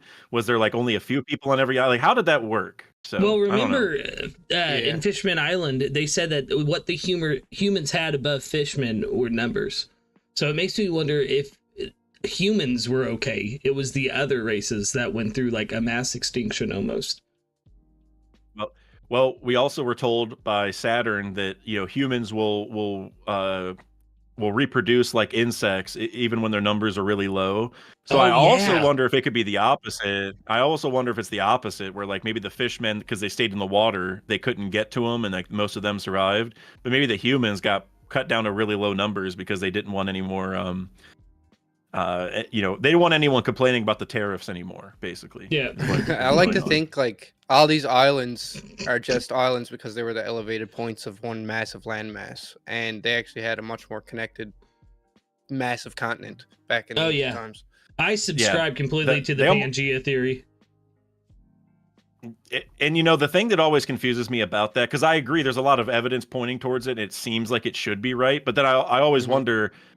So was like Dressrosa on the peak of a really tall mountain then? Because like how is it not underwater now if back in the day everything was lower, right? Because it would be part of the continent. They hit up the continent puller. Like Ors, he was a thriving entrepreneur, and he relocated them for a nominal fee. We have a couple cities though that were built high elevation that seem to have a connection to the main fighting force of the Void Century. So we have like Water 7, Alabasta has an elevated capital, Wano has an elevated capital, right. And then Elbath obviously. So maybe Dressrosa just had the information that things are changing, build up high. But then you got to think like the water went up 200 meters, and so I'm like, 200 meters is a lot. It's crazy. It's crazy. Like that. Oda does not understand. Well, like that's just a lot. The Flower Plateau is like much more elevated than even the rest of like Greenbit could have been something a lot bigger, or they could have been one island. Like how Long Ring Longland kind of has that bridge in between it when the tides drop.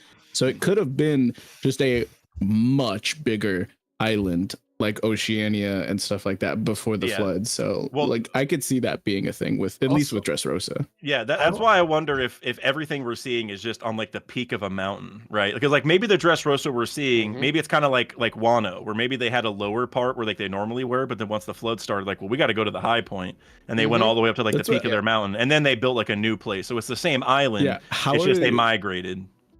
How are they not worried about Impel Down? Like they gotta Water 7 that and build up on top of it some or something like.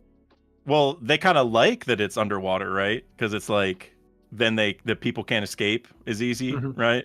So, which that also like I always think Impel Down to me is almost like a visual of like here's how high the water has gotten. Like it probably was at the bottom of it when it started, and then now, since the flood happened, I think it's just still stuck. But also food for thought, because he did talk about flooding, but he didn't really specify where. I'm still wondering if it ever reached a new world, because if you actually look between the Reverse Mountain to the Gate of Justice, the amount of islands, other than Alabasta, most islands have a Whiskey Peak has a huge cactus, which we know how cactus affect with with water. Then you have Alabasta with the sand. And in Jaya, almost everything was rebuilt with wood, something that floats. So, and then you have it goes up to the Gate of Justice. So I'm wondering if, and then you have Water 7. Then you have Longing Longland with the Aqua Laguna. Like, I'm wondering if the flooding only happened in Paradise. And they found a way with the Gate of Justice to block it. No, You I think know? it's funny. Imagine if every single one of these islands is just like Luffy barely keeping his head above water in Arlong Park, and they're just like stretched to hell. Like, Yeah, it's just like if you every looked under the single one of these water, it's like a islands. toothpick just holding up the island. Like they're just a giant spear out of the ground. Have a theory see that it. touched on that though. Remember with the gear piece theory, I said that Long Ring Long Land was pulled up by Joy Boy's fingertips. So I think it's very plausible that some of these islands are islands that were pulled up from the sea as the land No, was flooding. what it is, the world of One Piece is actually a sea urchin, and these are the spines, the pedicellariae, and But yeah, but I'm sorry. yeah, It's a poop so, yeah, knife? so I'm a big believer. If there was flooding, it only happened in Paradise because of how Paradise is compared to the New World. Like this. Well, the problem is there's a hole at Fishman Island, so the water would level out regardless. Yeah, like then the Gates of Justice as well. That's why it's like it's a weird area of Paradise compared to the New World. So, or if for the troll, the flooding was basically described by a Tantata. So 200 meters for a Tantata is maybe not a safe thing for us. Which It's like 20 centimeters. Yeah, exactly. Exactly. A It's still puddle. huge though. That's still huge though. Earlier, Vex, in our little chat, you said we got to pivot to Usopp next, then, and I don't know if you were still planning on that, but I did want to I mention a tried little Usopp twice. thing.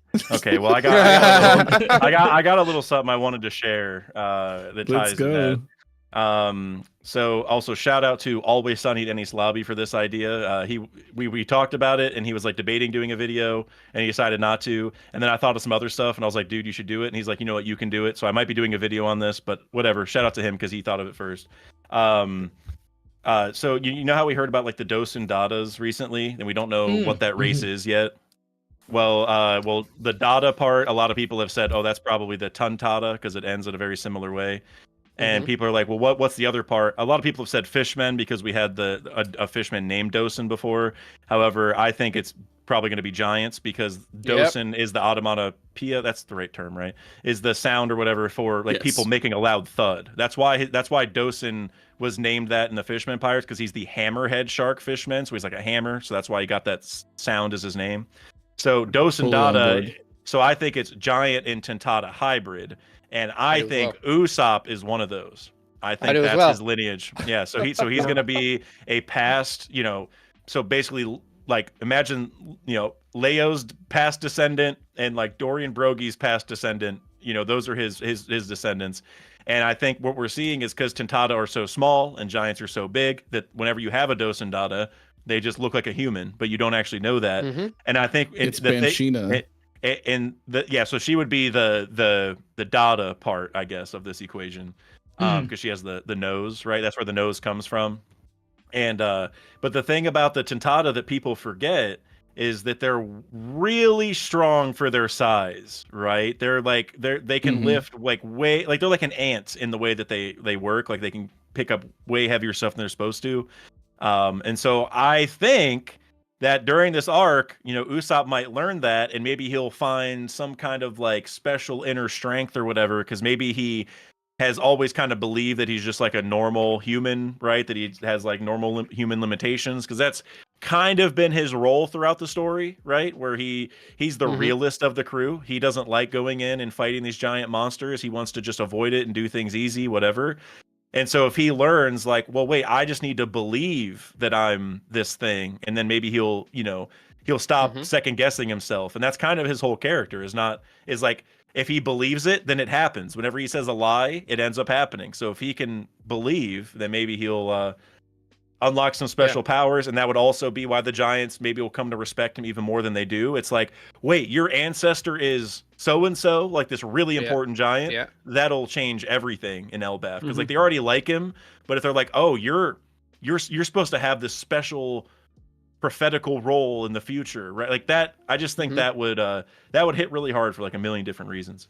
Yeah, I think I can add something to back that up a lot as well. Like if we look at Yasop, worst dad in the verse, he brought his wife to a secluded island that doesn't even have access to marines, a very small population hidden in the calmest ocean in the world, and she still loved him right to the day she passed. probably from love sickness. And it would lead me to believe that he sent them there to protect them. If she is one of these hybrid races that the government isn't fond of, like the Buccaneers, she would have been hunted down. And there's a reason why he couldn't associate with them, because he was a part of the Red Hair Pirates. I like that. I like that a lot. And I've been I like saying that a since the lot too. beginning. I like that. to add And, to add and just with this Kuso's point- cooking in the chat, by the way. Yeah, to add to this point, we Always. all talk about how the lockdown filler episodes is something Oda wanted to add. What Yasop says to Daddy Masterson almost seems like when he finds out he has a daughter, he says, "Go to her. Don't be like me, where you find a solution where you're not allowed to come back." He alludes to that. Like, there's a reason why he left. No, So I just I think what Nak is saying is interesting, and you as well. I'd been Lucas, you about saying to say since- something that sounded like? yeah. Okay. Yeah, since the beginning of Elbaf, I've been alluding to the fact that Usopp will lift the equivalent of Mjolnir here. Like, probably Ragnar, what we've seen with Loki, that would be pretty sick. Don't know if that will be the case, but I like this idea of that combination giant Tantata, because I was under the belief that Dosen, I'm not gonna lie, I went Klabautermon, because crazy theory brain, because the mallet sound. But I like the idea of it being a giant in Tatana as well. And like you said, proportional strength like an ant. That fits that agenda for me so well. That is amazing. I because I've been thinking about this video for a while, because I'm like, I thought about a million thumbnails. I'm like, I could have Usopp's face in the front with like Leo and Dorier Brogy behind him, or I could have Usopp picking up Mjolnir, and I'm like Usopp's secret lineage. I don't know. There's like so many exciting ways to think about this idea that that he has this secret inner strength and all this, and kind of like Kuso Land is saying, the two most gullible races in the story are giants and Tentatas. And we have Usopp, who lies all the time, right? Mm-hmm. Like you had Oimo and Kashi, who believed that like they had to, like the Dorian Brogy were gonna get killed or whatever if they didn't obey whatever it was. And Usopp's no, bro, I just met them, bro. What are you talking about? And they're like, oh shit, all right, we can leave. And I think and it's then, really interesting as well. Yeah. Oh, go ahead. I was just gonna say, and the Tentata are obvious. We know they're gullible. Yeah. Yeah. So I think it's really funny because everyone was, I don't know, there were a lot of people once we got to Roof Piece and things like that, and we got certain reveals that were saying like, oh, I don't like a chosen one kind of trope, but Luffy is built different. I think those people were just kind of griping, but like there's a bit of merit to it, but Oda did it in a way that I think it was well done, right? And so like, but it'd be so funny because Usopp is the everyman. He's the us. He's like you said, he's like the realist like of the group. Like he's the most like grounded and centered, just average Joe. And then for us to find out that he's actually like this like chosen one down the line, it would just be so funny. And I could see so many different like comic like just there's so many gags that I feel like Oda could pull off during the reveal. What? You know what I mean? We heard Also- about the war god Elbaf, right? Like that is the war god Elbaf. What if he's a descendant Are you of saying that that's giant? his great grandpa? Yeah. Oh So my God God. Usopp, he's the war god Elbaf's great grandson or whatever. Like that would just be that'd blow my mind. Sorry, Q. Yeah, Go and ahead. also, I'm like, all for it. But you guys said something about what Kuso said, the two most gullible, but if you think about it, and it's very apparent in what's called in Elbaf and in Little Garden, yes, the giants are gullible, but they're also storytellers. Remember when Usopp was hearing the stories of the giants, Usopp instantly like believed at it and wanted to go to Elbaf. So yeah, like the gullible aspect, but also the storytelling, you merge them together and it creates Usopp. Someone who believes at his own lies. And something I brought up a couple of videos ago, I think it was my mural video, is also, we found a big mural this arc, right? This giant, like, well-drawn mural. Well, guess who's the best artist in the entire Straw Hat crew? It's Usopp. Exactly. And also, we had the Harley text. Well, guess which Straw Hat takes notes of what's going on while they're on the journey? It's been Usopp several times. Like when Neko was talking about him and Roger and their journeys, he's like, wait, I can't keep up. Let me write this down. Like, Oda's got so many things in place for Usopp. It's kind of insane. I'm not gonna lie. And another thing, we kind of compared Usopp to like an ant, right? Like the proportional strength or whatever kind of thing. Which Straw Hat member has the closest tie to insects? Also Usopp. Usopp. Oh man. Think of how I they think it'd they initially started to describe the Tontaras, calling them fairies, and when you think of Usopp's inspiration, Pinocchio, how did Pinocchio become Yeah. a real boy? By a fairy. It's very interesting, you know. I know we Yeah. said we wanted to pivot to Usopp and whatnot, but I'm going to change the subject entirely because these two things are completely unrelated. But I think it would be really great if we saw some like Sniper King, lore, and if maybe Sniper Island is actually on the top layer of the tree here in Elbaf or something. No, completely unrelated. But yeah, sorry, had to spit that. Or I mean, it could be at the top, or maybe it's like, or what if that's what's under the snow, like we were talking Sniper earlier? Island. What if maybe Usopp knocks It's in your over the heart. Adam tree? Because remember, Usopp knocked over Giant Jack and Skypiea, so don't sleep on the idea. I'm dead ass serious that Yeah. Usopp is probably the most likely one to knock over the tree. So he Ain't knocks it Frankie. over, it makes the snow melt, and then Sniper Island's there, and it's like, oh my god, Usopp, you are just amazing! Like you knocked The over reason the. I was thinking it would be, the reason I was thinking it would be on the top is because the winds carry his name, so like, maybe it's like up there, you know what I mean? You're Like, right. You're right. I like that. either way, I'm here for it. The city in the Also, I snow. wanted to mention this. Oh, go ahead. Go ahead. The way- I was gonna make a I'm joke a bit about it confused, wait, being the home of Elbaf, like the home of the war god again. Be like, oh, God Usopp. Yeah. Cube. Sorry. I'm Go a ahead, bit Q. confused. 2 seconds, guys. Why are you guys talking about Sniper Island and Usopp? Usopp was not even there. Oh, yeah, remember? yeah. He left the crew at that time. Like I said, I'm gonna it's a crash out. tangent, completely Yeah, unrelated. he said it wasn't Okay. related, Cube. Yeah, he Oh, said, yeah, he said true. Sorry, they're sorry, not connected sorry. at all. Regardless of what the TCG says, Yeah. Oh, man. Something else I wanted to say real quick, Vex. I think you might like this. Maybe it's a Thriller Bark connection, which is mainly why.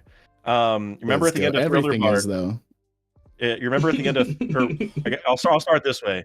In Elbaf, we talked about the idea that the tree could fall, and then the sun will shine on the snow and might melt the snow, and then we'll see what's under it and stuff. Well, there was another arc where the sun appeared in a dark area at the end, and that was Thriller Bark, where Luffy, remember, whenever his shadow went into oars, he messed with the rudder, and it sent them into the sun, so they were finally in the sun again. It's just, if both arcs end with the sun being revealed, and in Thriller Bark it was really important because people were going to die if their shadows weren't returned, so there was like a big reason for like why they didn't want to see it, or why like they couldn't until the right time or whatever.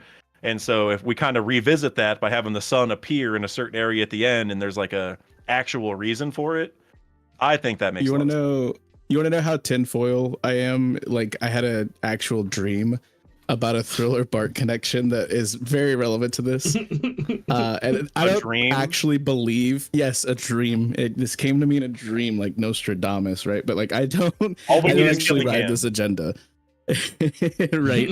I don't ride this agenda, but it literally was like something that I saw so vividly play out in my sleep, which is crazy to me that I cannot forget about it. But you mentioned the tree, and if the tree is coming down, which could be a thing, it could be Usopp's fault, could be Loki's, could be, but like a lot of people have thought that the Atom Tree is not long for this world. And what is a ship? The ship of Theseus, like you're replacing all of the planks on a ship, and like we saw so many different iterations of what a ship could be. Is Laboon a ship and things like that? What if this tree classifies as a ship of some sort, and it has its own Klabautermon because it's nearing its end?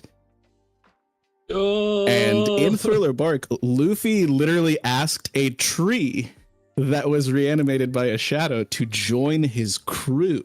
That is And true.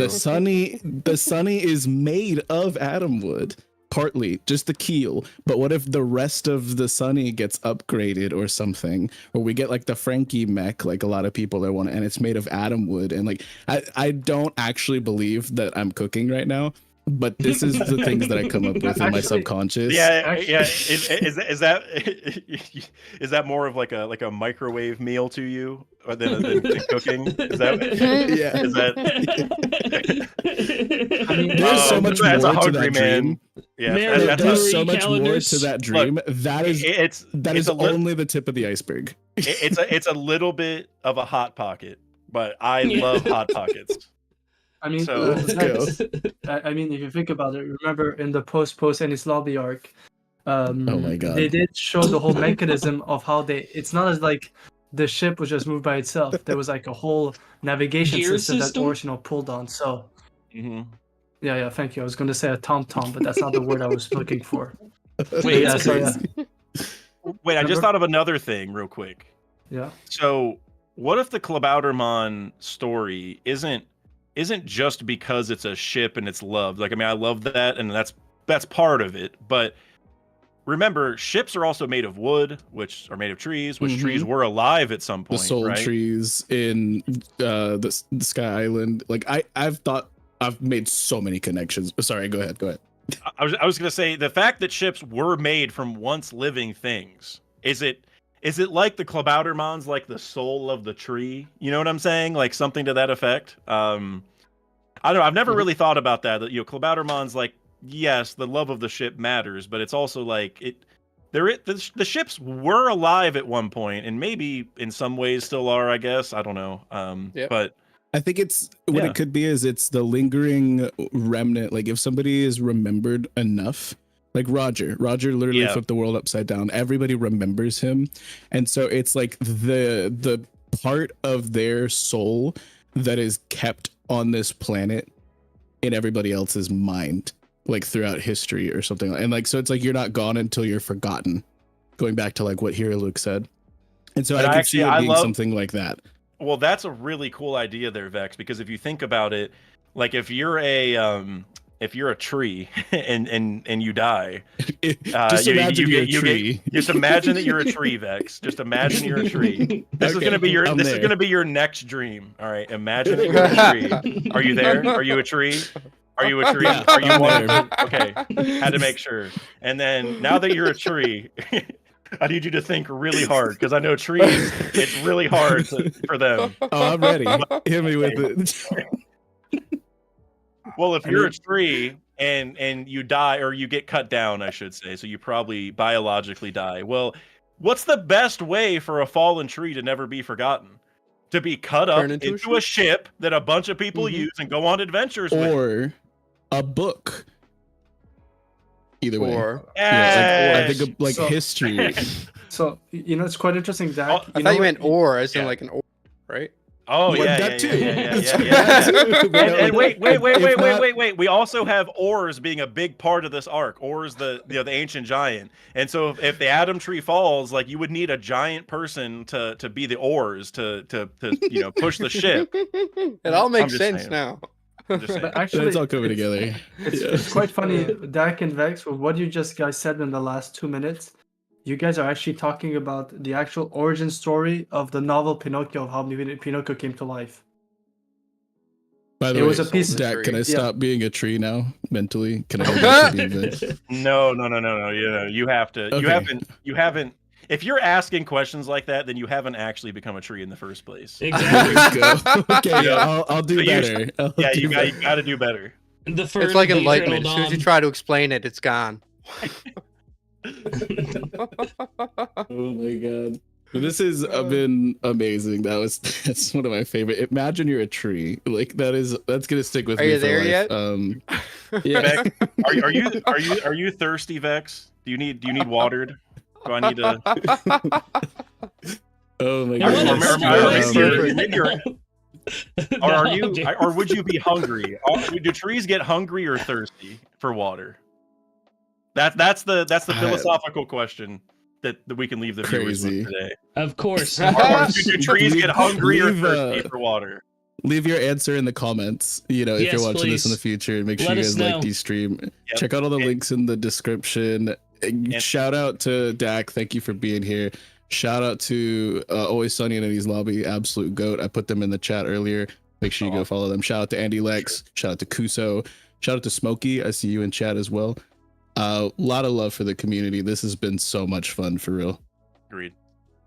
Yeah, this is Blast. fantastic. So many jokes that like the tree thing. That'll probably just be that'll just be one of those things where it'll be like an inside joke. Where anytime we're like, be a tree, What is- Be a tree. no. Now imagine you're a tree. That means Just lock imagine- in on this theory for a moment. Be a tree. Like- That's what it means. Anytime like you're spitting a theory, that's what you tell the person. Like, imagine you're a tree, and then you just say something completely irrelevant from trees. Yeah. All right, guys. We have been That's the Eternal funny. Dawn. Once again, thank you, Dak, for being here today. It's been an absolute blast. Kube, do you want to close this out, baby? Of course. We'll see you all at the next sunrise. Make sure you're a tree. And trees don't grow without the dawn. You know. Oh, that's